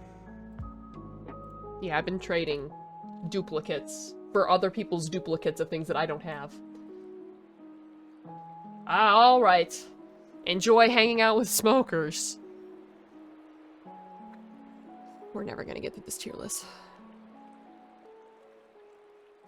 Oh, we only have 54 left. Okay, hamster playground. Wait! In about...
We have to add that to the list, so... Okay. So hamster playground, I think, actually belongs in a whopping... Oh... God,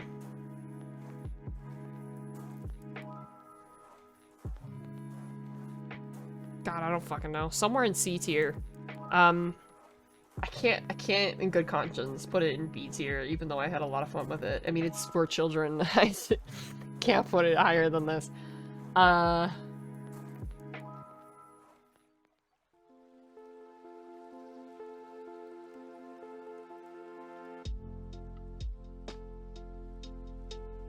think that's probably good.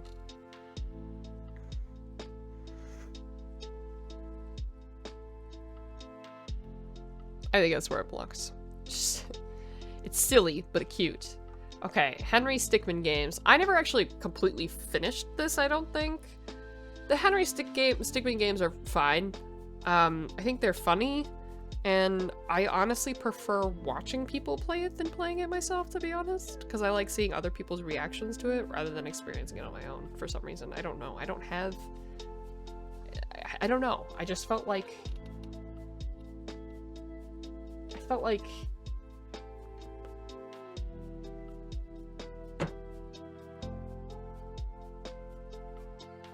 I mean, it's unique, and I think they're iconic, but I wouldn't necessarily rate them higher than other games that I've played. Actually, I need to run to the bathroom real quick. I'm gonna run to the bathroom real quick, and an ad's about to run anyway, so I'm just gonna run the ad just a little bit early, run to the bathroom, and then I will rate Henry Stickmin when we get back. Alright, I'll be right back.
is over. Okay. We're all fine. No anxiety here today. If I say it enough, maybe it will be that will be true.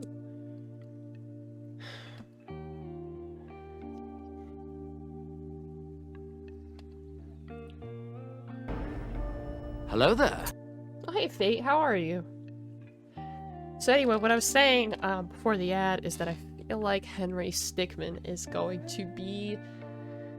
God, it's getting so challenging. Either in B or C tier. I really thought it would be easier the further we would go along. And it's just... fucking not. One more hour of work?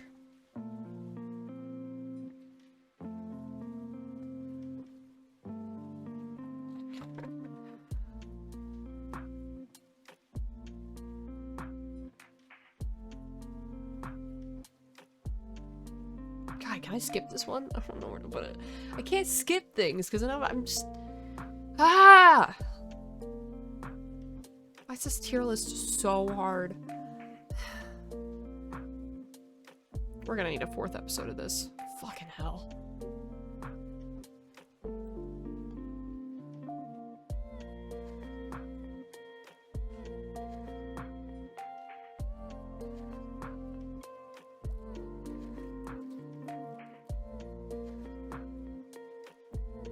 I think it may be high C tier.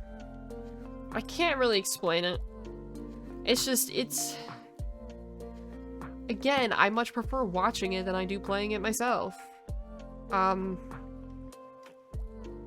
I think it's really unique and it deserves a high spot. And it's funny. What tier would I put making my tier list? Not an achievement I'd put on the refrigerator. This tier list is not an achievement I would put on the refrigerator. Ah!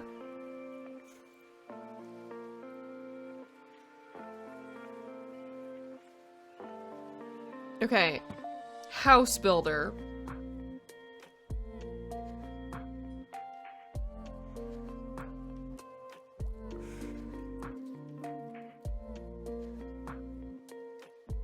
Zoldan's gonna disagree with me. I already know. I already know. Does it really truly belong there? Here's the thing. It did it again. It OBS did it again. Ah! I'm gonna do myself upset. Here's the thing about House Builder. I have a lot of fun playing House Builder, but my favorite things about House Builder is the fact that it's just like fucking broken, okay? It's a broken ass game, and it's a broken game, and it's hilarious, and I have a lot of fun doing it wrong. That's why I love doing it wrong. I have been gifted how many DLCs from these hold on, let me look. House Builder, Electric City, Garden, Atomic Age. Really? Only 3 DLCs? I thought it was 4. So I was gifted the base game, and then 3 DLCs.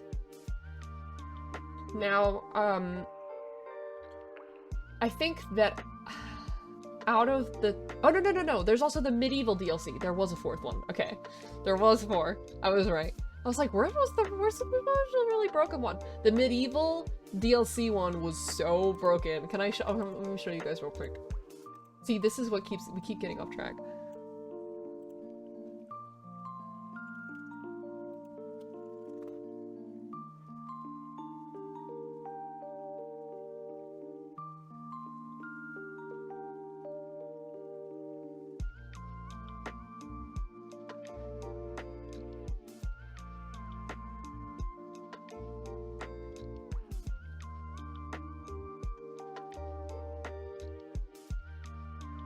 We'll see.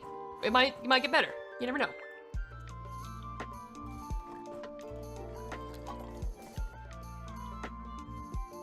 We had to put the rocks. Put the rocks on the cart, and then the cart exploded. And Can then someone clip that? it only gets worse. That's ridiculous. What happened to the horse?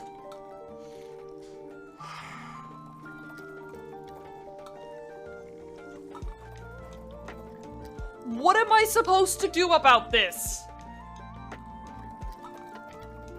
What am I supposed to do? What happens if I get on the horse? Oh my god.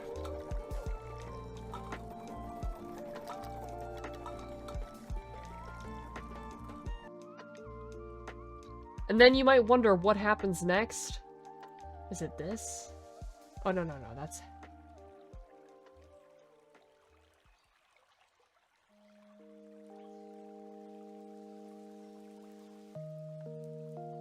After I got off the horse... Is it... Oh, there also was this. I can see how angry this guy looks. He's like... Oops, I did not mean to get off the horse. The horse is going without me. The horse is going without me. What?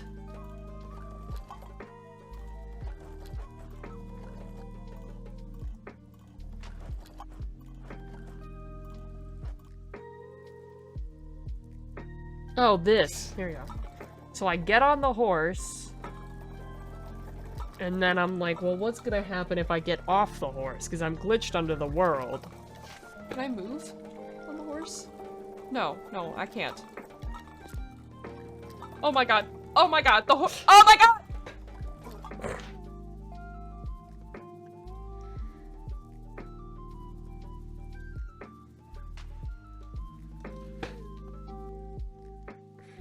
So, that was the House Builder Medieval DLC, and the second clip that I showed of the horse crashing into, like, the building and everything going flying glitched some of the parts out of the world, so I actually couldn't even finish the build. So that was great. Now, the Atomic Age DLC, I did really like. I liked it a lot. I didn't find any problems with it. The Garden DLC I really liked. I didn't find any problems with it. I had a lot of fun with the Garden DLC. Now, the Electric City DLC, I found a bug that literally stopped me in my tracks and I couldn't play more. And I had to, so I messaged the developers both about the Medieval DLC and the Electric City DLC. I don't really think that those two packs, if those two DLCs have not been fixed, they are not worth your money. The Garden DLC and the Atomic Age DLC were great, and I did really enjoy those. House Builder as a game overall, again, I like doing things incorrectly. It is my favorite thing to do shit incorrectly. So this was the Garden DLC. Perfect. It says help. Do you see? It says help in rocks. Yeah, it's help in rocks.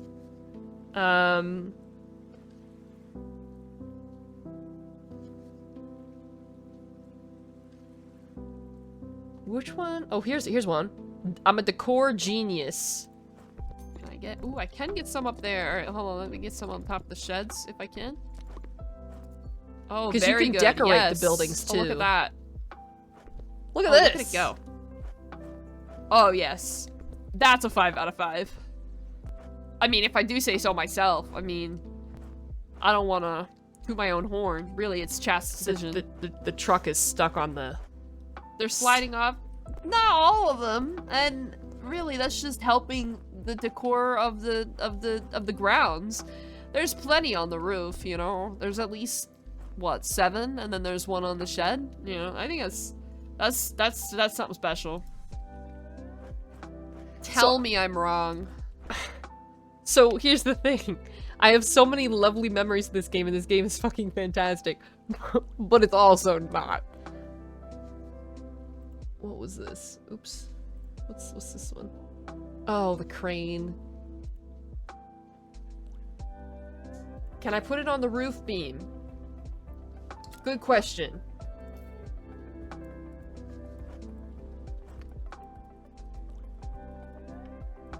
If I pick a smaller one, maybe. What about a fern? Yes! Yes, I can. Oh, this is good. Oh, this is good.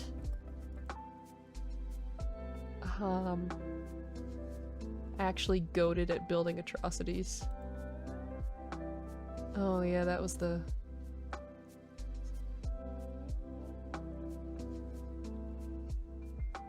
Very good.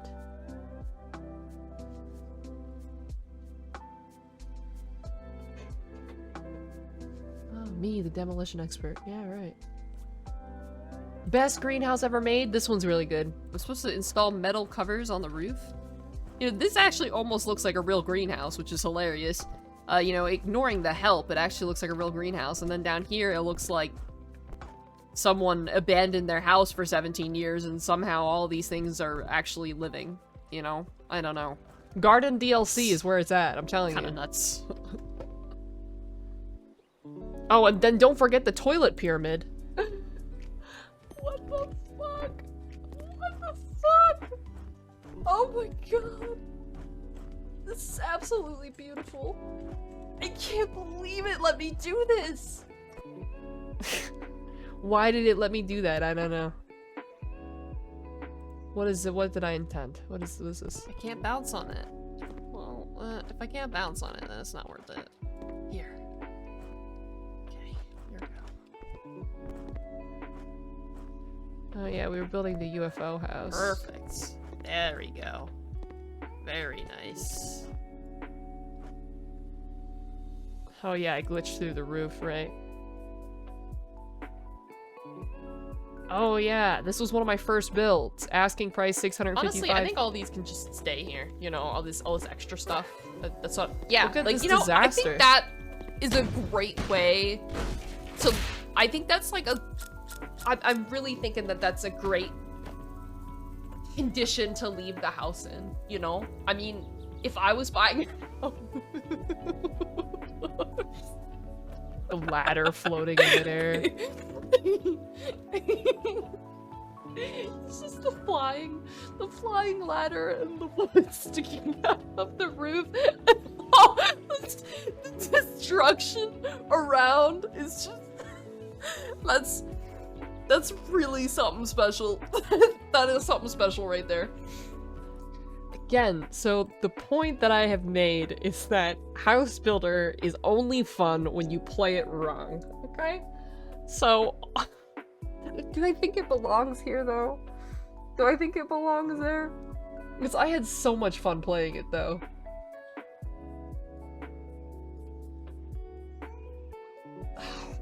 No, I have to put it higher than this. Again, 2 out of 4 of the DLCs were terrible, okay? So terrible, I legit couldn't finish. Hold on, let me see if they added the next... I know there was a new DLC coming out. Let me see if they added it. Deconstruction DLC. Yep, I will request this. Request! Yes, I will create content for this. Gimme.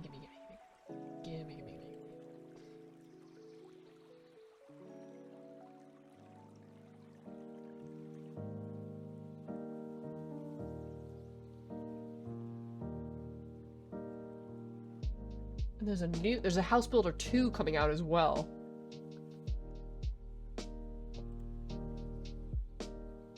But yeah, they just released a new DLC, and so maybe, just maybe, they will give us some more House Builder content.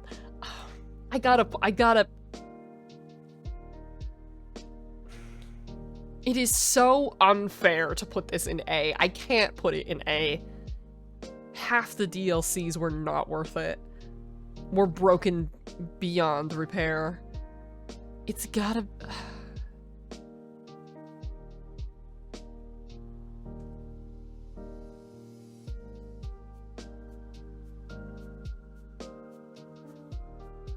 Okay, I'm gonna put it just below Skyrim, alright? I'm putting it in B tier. I was gonna put it in not an achievement I would put on the refrigerator, and honestly, that's where I would place some of those. Well, no. If I was separating the DLCs, I would say that the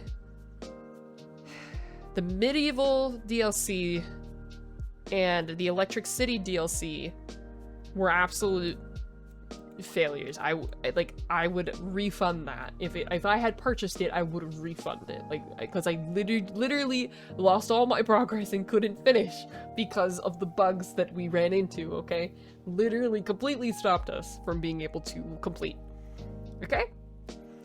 Now, the Garden DLC is like A tier. I loved the Garden DLC. The Atomic Age DLC, I would say, is probably on the same basis of the rest of the game. So we're gonna take all that into context, then I think that it belongs like mid-B tier. I really do. And I would love to play more of it. I really would. So I hope that they're willing to give me that extra DLC, because that would be so much fun to pick up again. I can't get enough of House Builder. Technically, there is some more content in the game still if we wanted to do more. Like, there's some more base game stuff left, I think.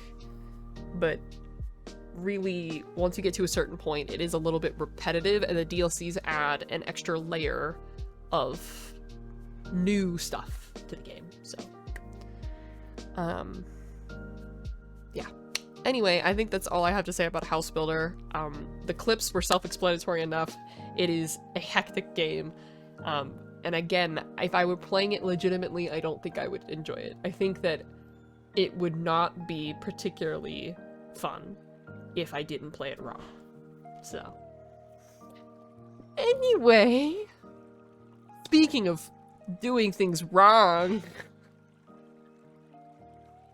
fucking Inspector Schmidt.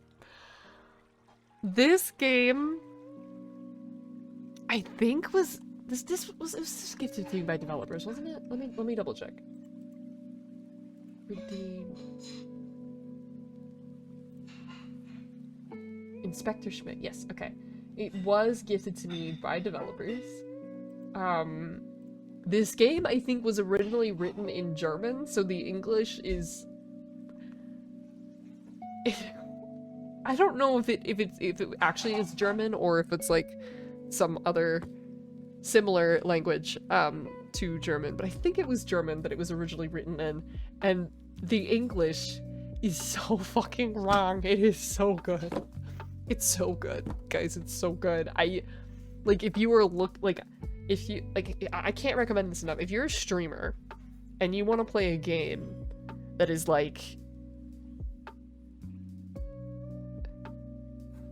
have you ever seen that clip? Hold on, let me show you.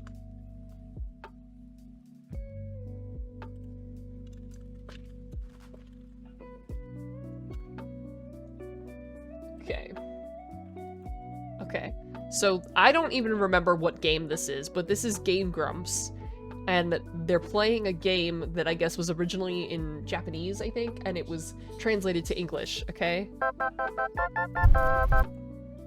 Can I take some for the match? Jesus. Yeah, it was very tasty. But yeah, it's alright, sister, but now there's not much left.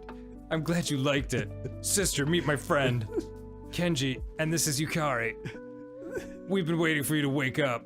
Today is football.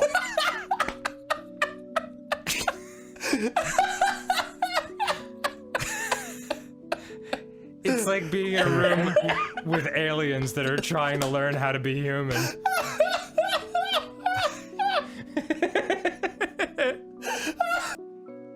So, in Inspector Schmidt, you get moments like that, where there are lines that make absolutely no fucking sense in English, and I'm sure that they were originally legitimate in its original language.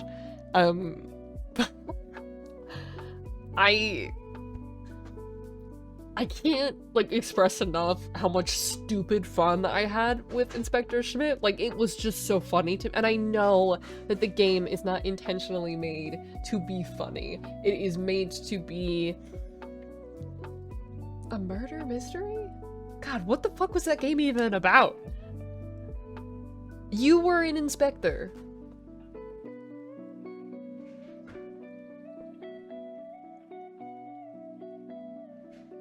But there was a bunch of ridiculous shit in this game that I can't express enough, like, how silly the whole thing was as a whole, and I did thoroughly enjoy it. but not for the reasons that it was intended for people to love. Does that make sense?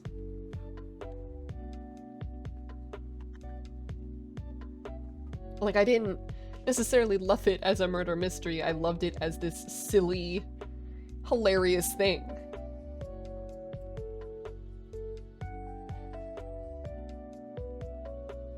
And if you're interested in what I'm talking about, the VODs are up on my YouTube.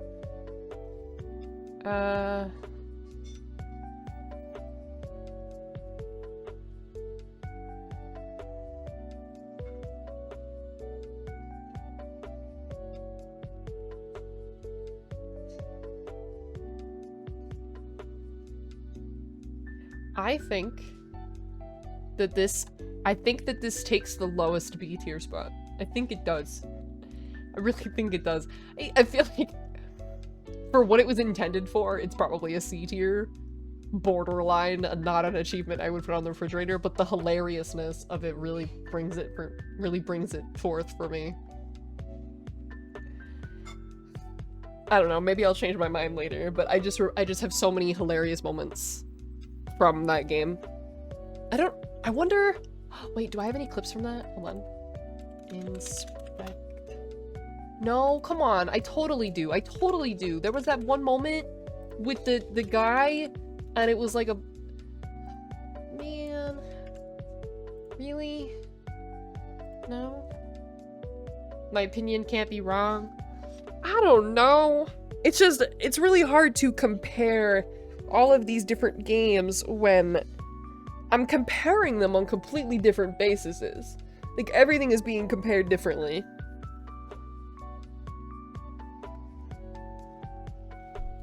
Like, for example, Split Fiction did exactly what it intended to do as a game. Inspector Schmidt failed at what it was trying to do as a game, but was still hilariously enjoyable. Now, am I basing it on the experience that I had, the experience of, like, the stream, the experience with the devs, if it was a gifted game, what it was trying to do, the emotions that I felt, what it succeeded in, what it felt, like, I don't, the story, like, what am I basing it on? On every single one of these games, I'm basing it on something different, so it's really hard to compare these games to each other. I'm gonna close the door because Nathan is being noisy in the kitchen. Oh my goodness. Oh.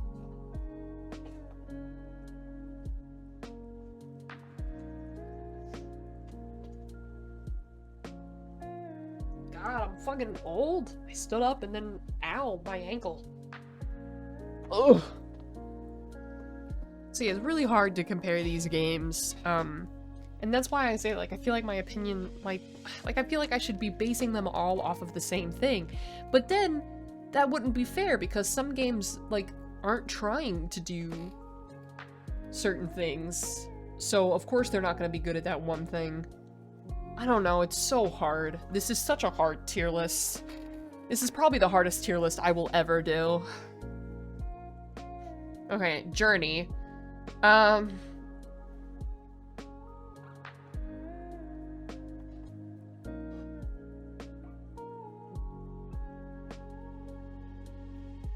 So I had a lot of fun with Journey. I think that at some point I might want to play it again because I really did enjoy it the first time. And I think it would be fun to just do another Journey and explore more. And I know that there are so many people who, like, cult-like follow this game. Even though it is very short, I don't quite understand the cultish-like following to it, but I can say that this game definitely is special, and I'm glad that I played it, and I'm glad that I had the experience that I did.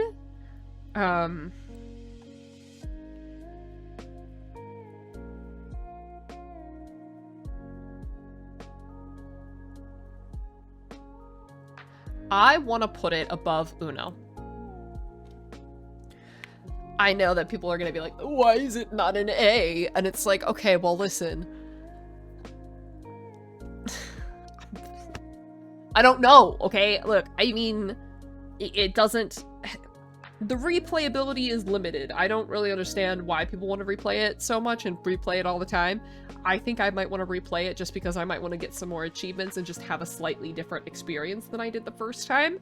And just, you know, take my time and look at things more and appreciate the visuals more.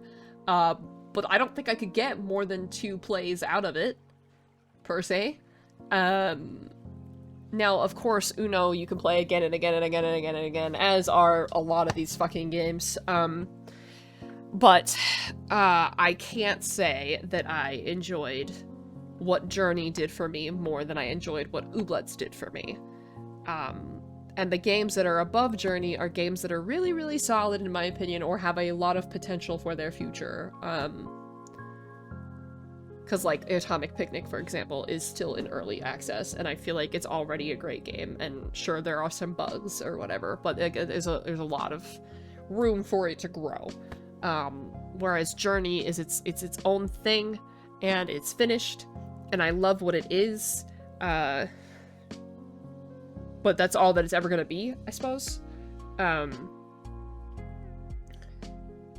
Now, I definitely have looked into other games by the same developer, and I'm definitely interested in playing other games by the same people. I've heard that they're also good, so... Okay, that's... Alright. Kiwi! I love this game. This is gonna go...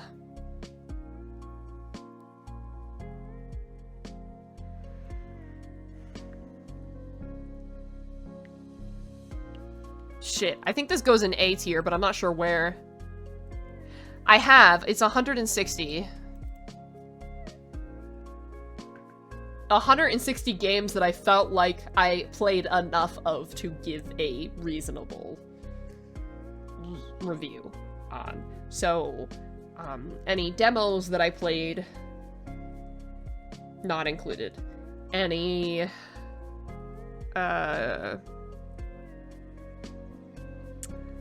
games that I only played like a little bit of and was like, no, this is not for me. I didn't include because I didn't play enough of it to determine how good of a game it actually was.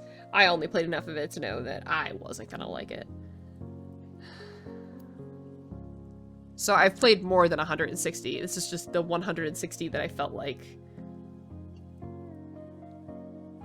It is a lot to have streamed, isn't it? Especially when you consider I've been streaming technically less than 3 years right now.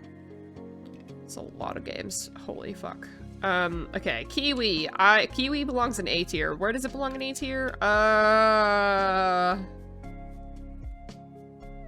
Fucking above Escape Simulator, maybe? I don't know. Again, here, I don't know if I would have enjoyed Kiwi so much if I had played it with someone else, but I played it with Vanna, and it was fucking hilarious. It is so unbelievably cute. It's like if Overcooked was Australia, and you played as a Kiwi. Like, and you're a Kiwi in a mailroom, doing mail, but like you're doing mail related jobs, and it's so fucking cute. And we played through the whole thing, and it was an absolute blast. And I totally would play through it again. I absolutely would play through it again, even though it's not going to be any different than it was the first time because I had so much fun. And again, maybe would not have had as much fun if I had played with someone who wasn't Vanna, but I did play with Vanna, and Vanna is a blast. I think no matter what Vanna and I play together, we're gonna love, because we're playing with the two. We're just playing the two of us. Like, we could play literally the world's shittiest fucking game, and we probably would find something fun about it. A lot of demos? Yes. We have played... I think... So Next Fest happens like 2 to 3 times a year, and every time Next Fest comes around, we usually dedicate roughly 2 streams to playing demos of games during Next Fest. And also, I will regularly get demos gifted to me by developers, which the demos are... I'm usually picky about what demos I take from developers, because if the demo's already out, then you're not gifting me anything. I'm just giving you free advertisement. But if the demo's not out yet, or if it's some sort of like early preview access to the whole game, then sure. So I have played a handful of demos from developers as well. So there's a lot of... Yes, there's a lot of them. I would guess that there's at least 30. That would be my guess. Minimum.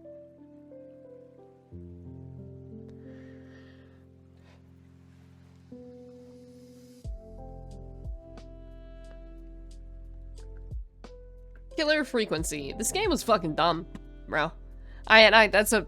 Look. The game as a whole is interesting, and it has this like I like the take on horror, and I liked it as much as I could like a horror game. I liked it, but the premise is fucking stupid. You would never, ever, ever be like, okay, our only singular 911 operator for our small town has to go drive to a neighboring town to get the police because all of the phone lines were cut. But that's not true. Not all the phone lines were cut.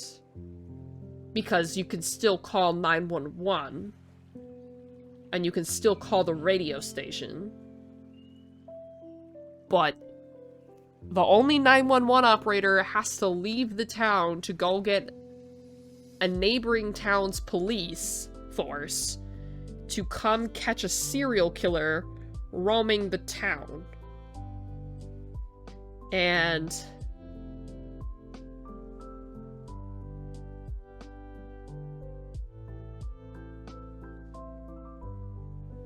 so now you're patching all 911 calls through the local radio station. Never, ever, ever would that happen. And you're telling me that they don't have a single person who can cover for this 911 operator? What happens when the 911 operator's sleeping? You're telling me they don't have anybody?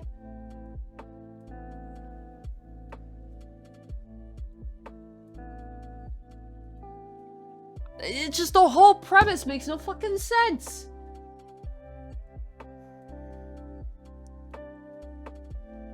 So the premise is fucking stupid, okay? The actual gameplay is fine. It's great.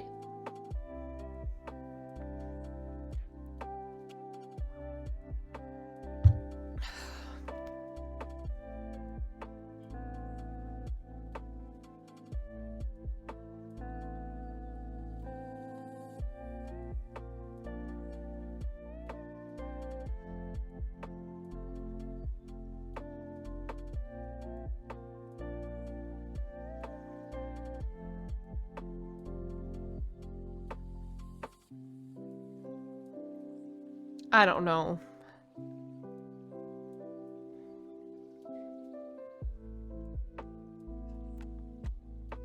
Here? I feel like that's wrong. If the premise had been more solid, I feel like it would be a solid B-tier game, but the problem is that the premise is so fucking stupid, like that would just never ever happen, that and it's so not believable that I just can't.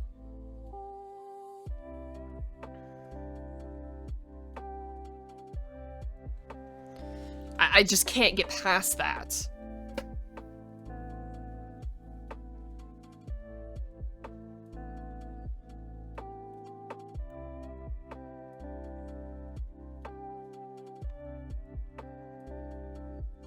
I did not like Creditlist.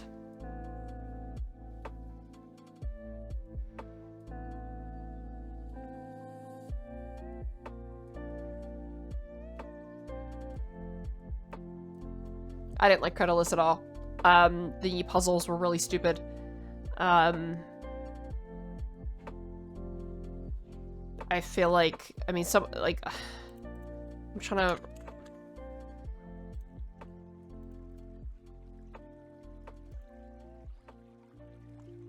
Yeah, mixed is right. I would argue that's true. You find yourself shipwrecked on a beautiful, unsunken island that was once part of Atlantis. Explore the mysteries of the islands and solve the unique puzzles to enter the sunken lighthouse into the depths of Atlantis. I think I remember the ending being particularly pretty. Yeah, this is the ending. Why did they put a screenshot from, like, the last...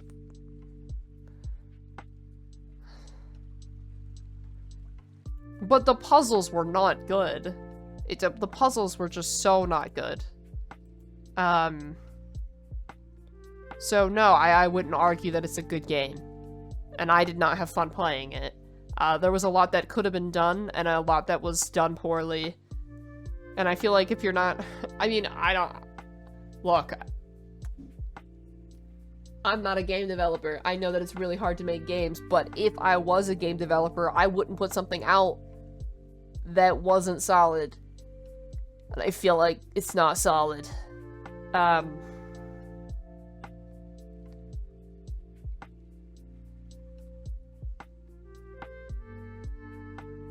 know. I know that it's probably harder to make puzzle games than probably most other genres. Because a puzzle might make sense to you, but that doesn't mean that it makes sense to literally anyone else. And that's kind of the problem, is they might have thought that it was obvious what to do next because that's the step that they would have took, but it's not obvious to anybody else, and we're like I don't know. Like, I got stuck in several spots, and I was really frustrated, in places that you shouldn't really have to get stuck, because it's not like it... It's not like it's hard, it's just not clear. So, speaking of... No,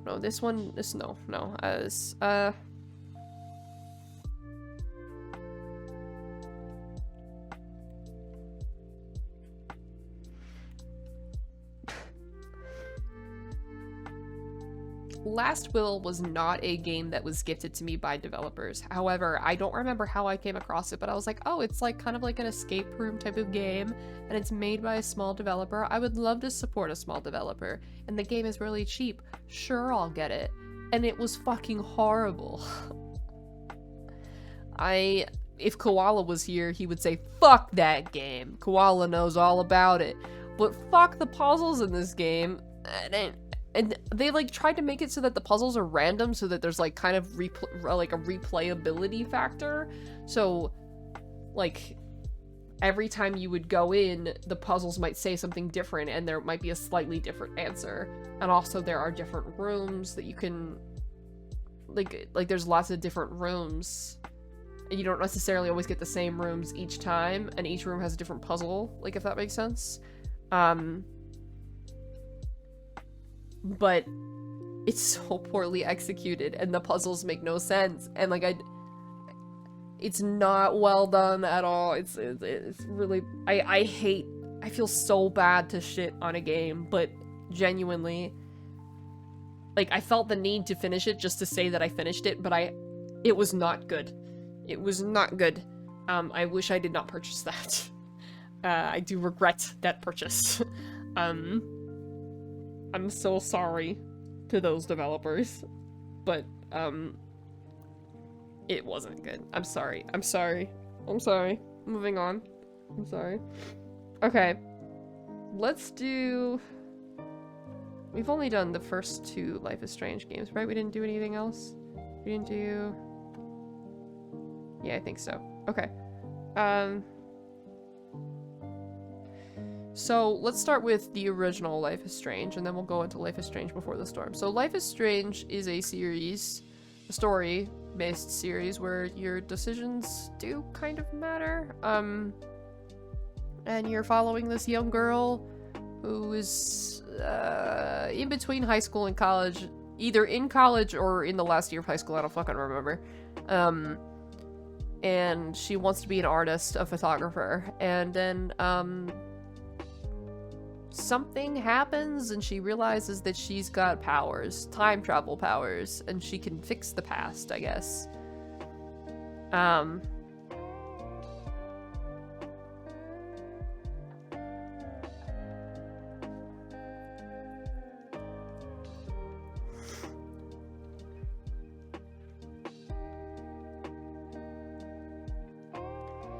Now,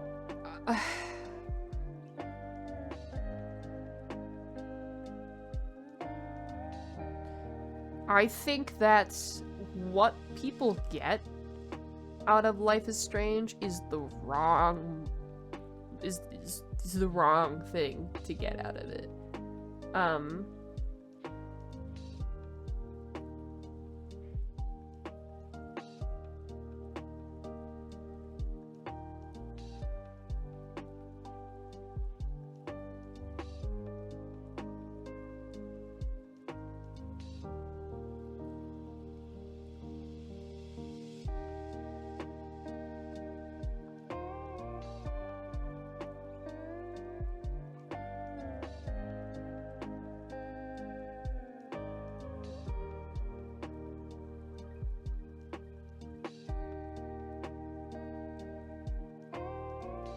I'm feeling so many emotions in my head right now, and I'm trying to figure out how to verbalize them without giving too much away, because it's a very spoiler-heavy game. There's a lot of mental health themes in it. There's a lot of challenging topics that we did need to address when I played the game. Because there's a lot of, like, problematic things that happen in it, which are real things that do happen, but you can't just, like, as a streamer, like, I can't just play through that and not say anything. And a lot of the things that happen in the game are things that I've experienced firsthand, which was challenging for me, which is maybe one of the reasons why I haven't gone back to the series, just because I know that it is heart-wrenching and it tackles real-life issues, a lot of which I had to deal with when I was in high school and college.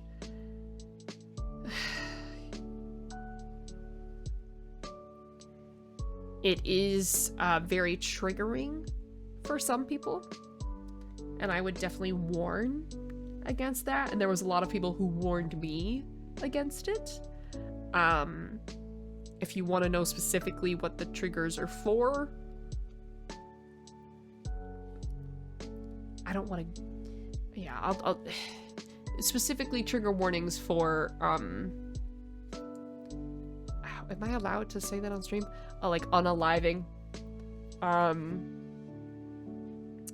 And predatory relationships, and stalking, and maybe some drug and alcohol abuse as well. So there's a lot of issues that are tackled in these games. And they're very emotional, and the game does a really good job of connecting you to the characters and making you feel making you care about what happens to them. I don't remember if I cried during the game or not. I don't remember.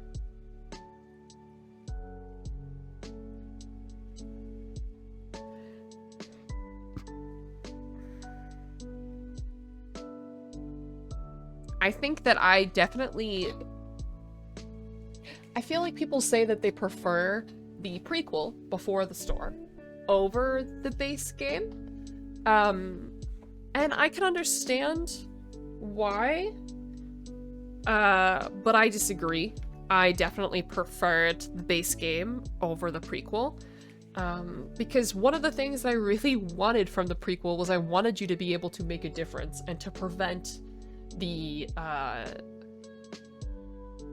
and to prevent the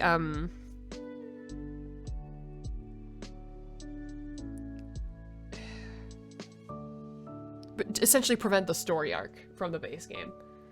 Like I wanted you to be able to make a difference, and no, none of the choices fucking mattered in the prequel. It really didn't, because it was always gonna end the same way, and I wanted to be able to make a difference. So it really, honestly, even though it was this really emotional story, that was really heavy, it didn't have the same impact that the first game did, because in the first game, it actually mattered what the fuck you did. So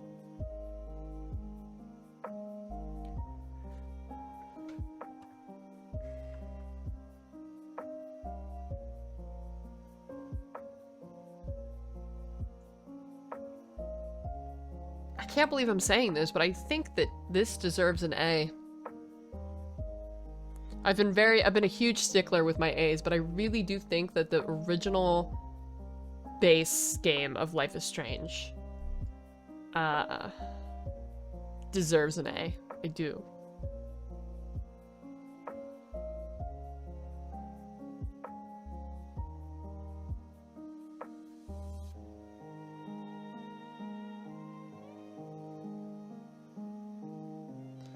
Is it better than Donut County?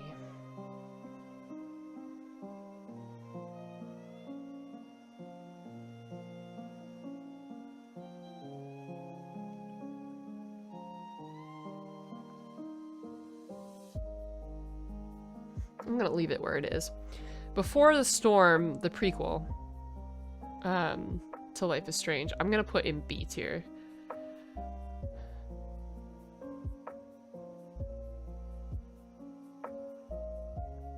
I think I'm gonna put it just above Cooking Companions. I feel like that's a decent spot for it. God, I feel so awful right now. Why am I feeling so sick? Oh my god.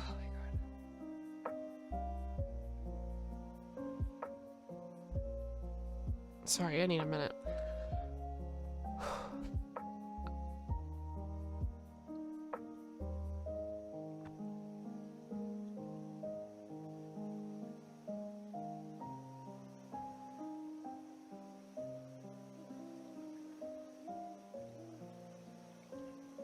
Okay, Lil Guardsman. I'm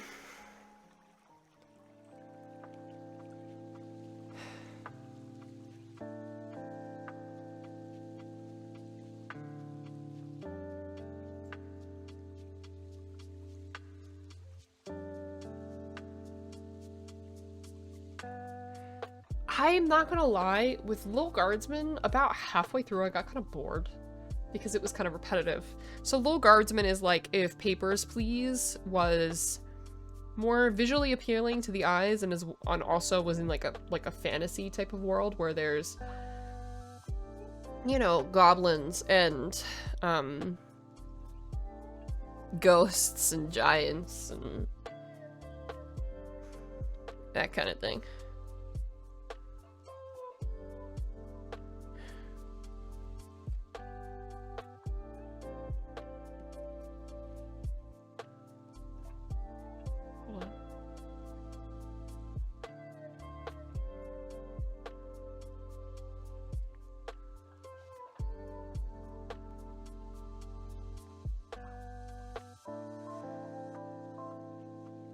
Wait me 1 second.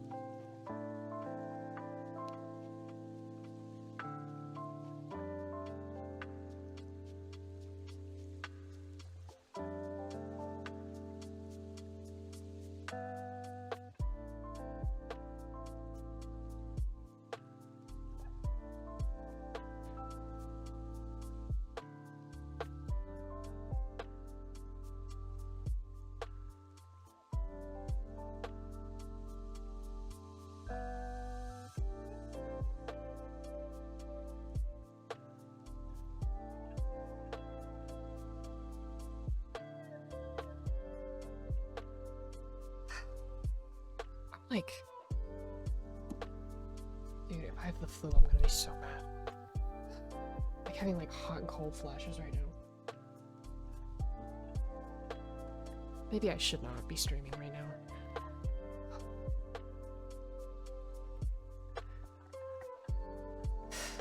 I'm fine. You're fine. It's just a fluke. It's just a fluke. You took every necessary precaution and you're fine. I guarantee it.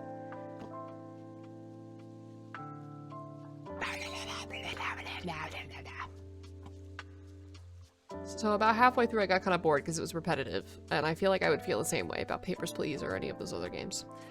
However, about halfway through, when I was getting to the point of being bored, they completely flipped it up, and then they sort of changed the deal and then kind of what you do, and I was like, wow, this is actually getting fun, and they're adding new shit to it and more stuff's happening. So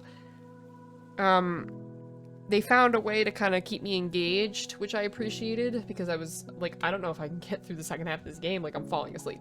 And they made it interesting. So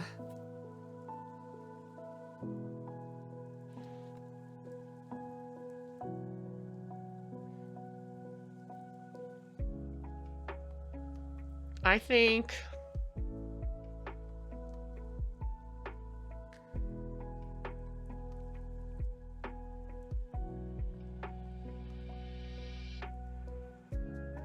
it kind of belongs like in here, in like mid to high C tier. That's what I'm thinking. That's my opinion.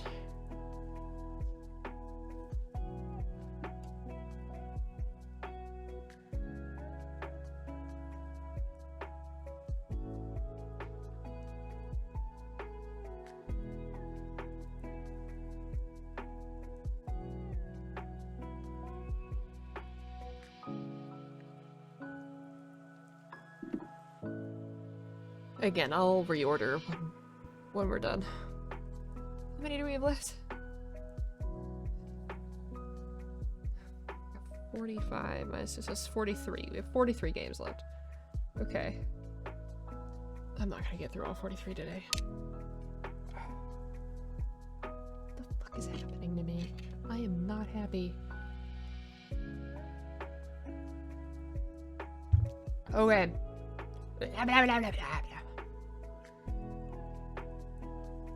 If I don't want to stream for super long, then maybe I can just set a goal and we can just get through a little bit more. Maybe that's what we do.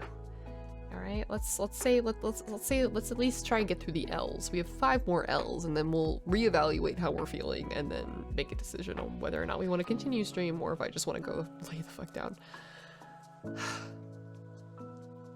Okay, so Linlith. Linlith is a short game. I honestly did really like it. I thought it was cool. Again, it's short. It's nothing crazy. It's a little puzzle game about lines and stuff, and I thought it was cute.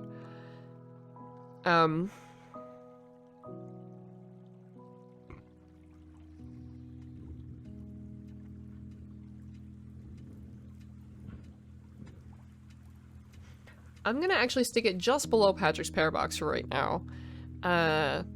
Because I did really like it. I thought it was kind of unique, and it was, you know, short to the point. It's not like they made it, like, super long, because if they had made it super long, I don't think it would have kept my interest.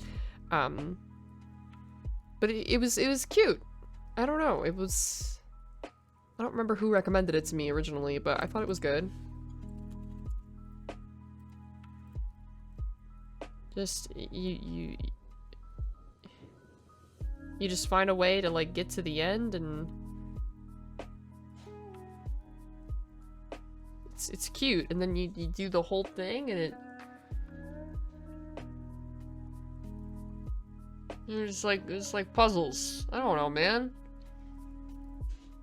I don't fucking know. It was good. It was good. Little Kitty Big City. I really liked this game. There were some issues with, like, I don't know, like I couldn't always make the cat do exactly what I wanted the cat to do, but other than that, I really liked it. I liked how big of a nuisance you could be. I just liked how cat-like it was. and I thought that the quests were really cute and fun. The achievements definitely are interesting to me, and I will be achievement hunting that on my own at some point.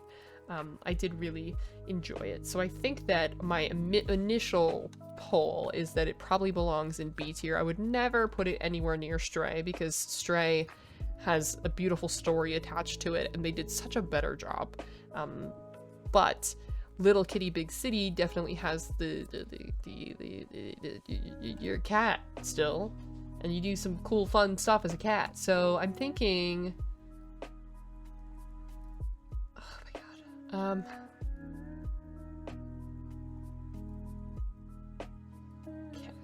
cat goes where?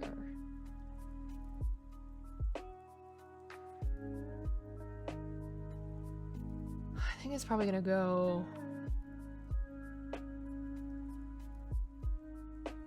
Maybe it is an A game. Do we think it's an A game? Would I argue that it's better than Phasmo? I don't know if I would argue, because, I mean, Phasmo's the top of B tier, right? So, would I argue that it's better than Phasmo?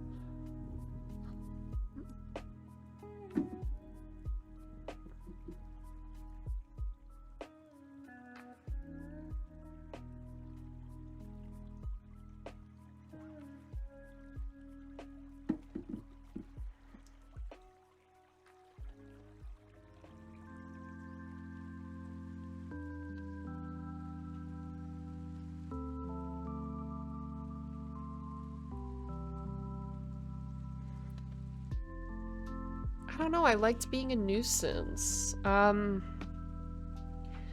gonna say...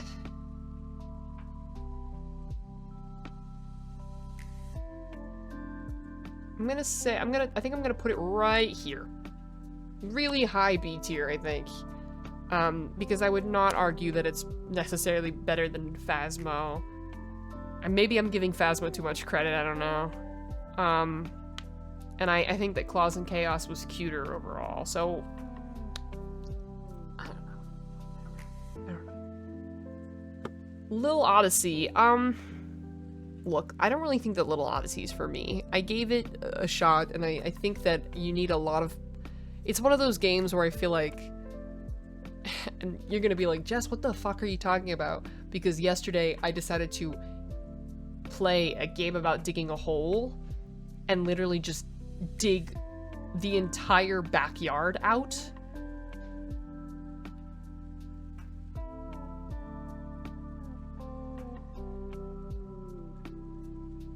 Yeah, diggy whole yard, yeah. But for Little Odyssey to me just wasn't, like, you need that same, like, level of patience, and it's like one of those, like, chill games. But you're riding on a turtle. You're essentially a mailman riding on a turtle. So you move really slow.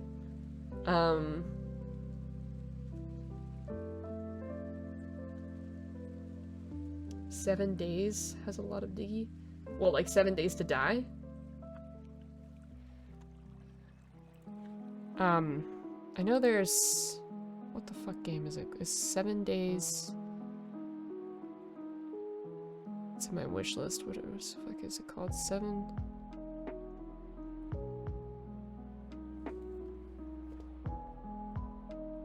7 days to end with you.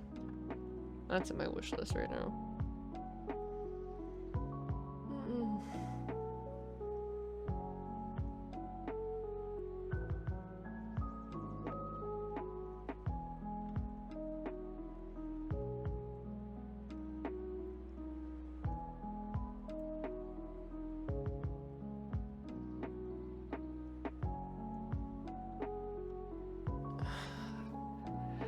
Yeah, I don't think this is for me. Now, I don't want to say that it might be fun, but not for me, because I can't necessarily speak to... I don't know anything about their community and how much people love it or don't love it. So I think I'm gonna put it...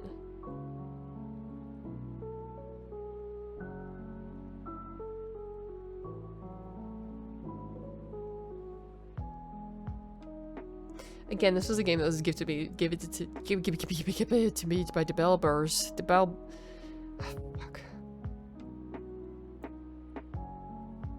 Maybe I just need to, like, splash some water on my face and sit in the dark. Maybe that's what I need. Do you want to sit in the dark, guys? I think we should sit in the dark. Let's sit in the dark. Let's sit in the dark. Fuck the green screen. We're sitting in the dark. We're sitting in the dark now.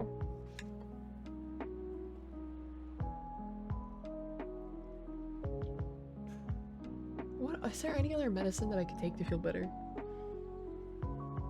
I don't want to jump to Dayquil. I feel like that would be me giving up on thinking this is allergies or some weird fluke of a day.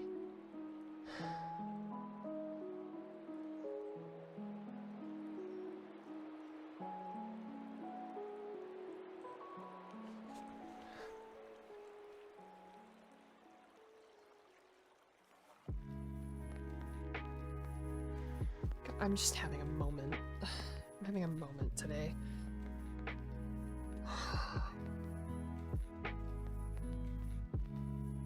Hi. I'm still streaming. I just turned off the lights because I don't feel good.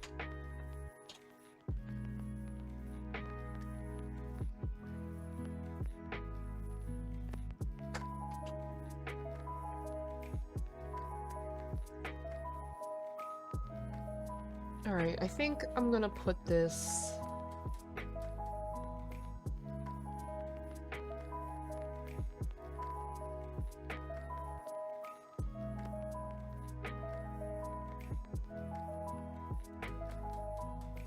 I think that I would lump this in the same boat that I would lump Lake in. Like, it's literally just a walking simulator. Lake did have a story to it, whereas if Little Odyssey has a story, I did not pick up on it with the time that I had. So I'm gonna put it just below Lake. That's where I'm going to put it. So not necessarily a fantastic game. But you know, it might be for you. Maybe. Alright, it might be. I don't know. But it just, well, I wasn't crazy about it. It was cute, but that's about it. I feel like I'm being really curt with my reviews today. And maybe harder on things that I maybe normally would be. But I don't know.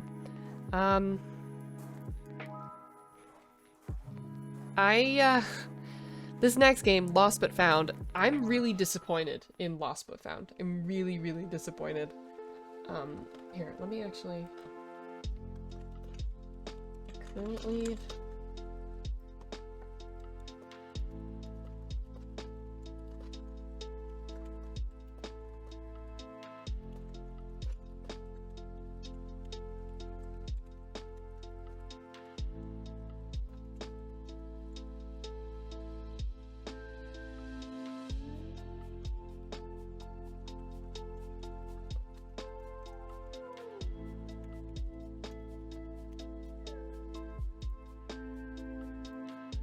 I'm gonna do that. There we go. Now it's pinned. There we go.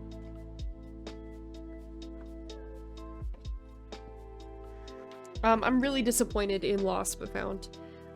It was an extremely promising demo, and the game was literally just the demo.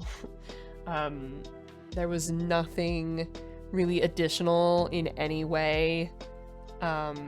Which game? Lost But Found. It is a game where you essentially work in airport security in the Lost and Found section. And, like... And there's so many games... So here's the thing, is they released it as a full game, not as an early access. But the game had essentially nothing but the demo content. And they're like, well, more content's coming in the future. And it's like, okay, well then say it's an early access. Don't advertise it as this finished game, which we all paid for, and now we're all disappointed. So the reviews on it, when I played it, were really poor. Not quite TSA. Yeah, so it was disappointing. So I'm gonna lump that in the same... See, the thing is, it's got a lot of potential. It just... They should have released it as an early access game so that we would know that it's not finished. Like, because they were trying to say, like, yeah, it's finished, and it's just... Like, what's the point? There's no point to the game, there's no story, nothing's happening, it's just... And there's issues and bugs with it. It's not good. So, I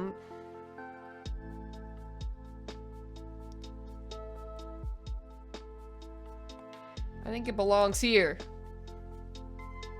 Not an achievement I put on the refrigerator. Disappointment. Okay.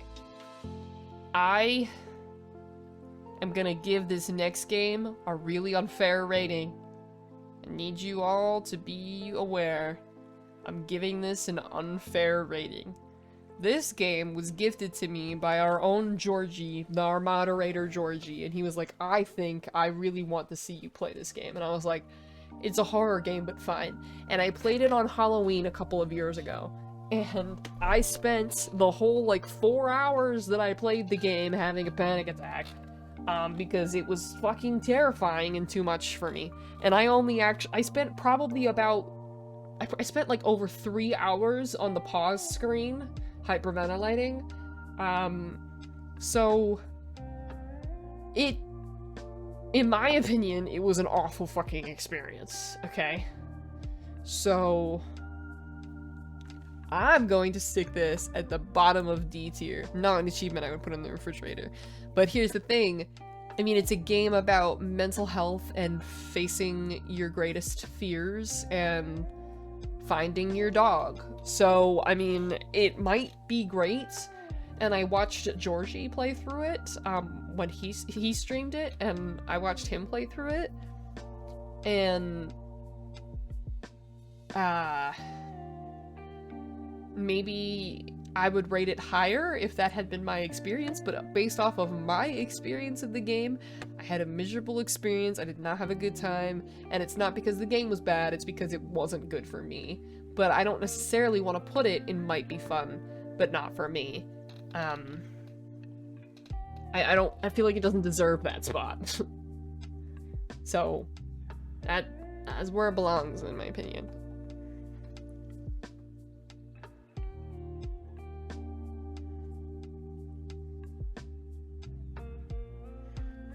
So we have 38 games left. How many did we get through today? We had like 60 some? 65? 63? And now we have 30, 38? Not even 30 games. Oh my god. God, it's never gonna end. It's never gonna end.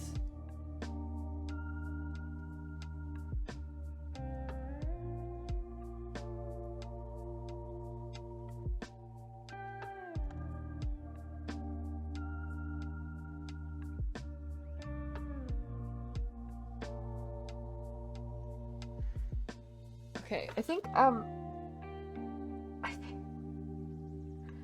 at least gonna put a pause on the tier list because it's requiring a lot of brain power and I just don't have it right now.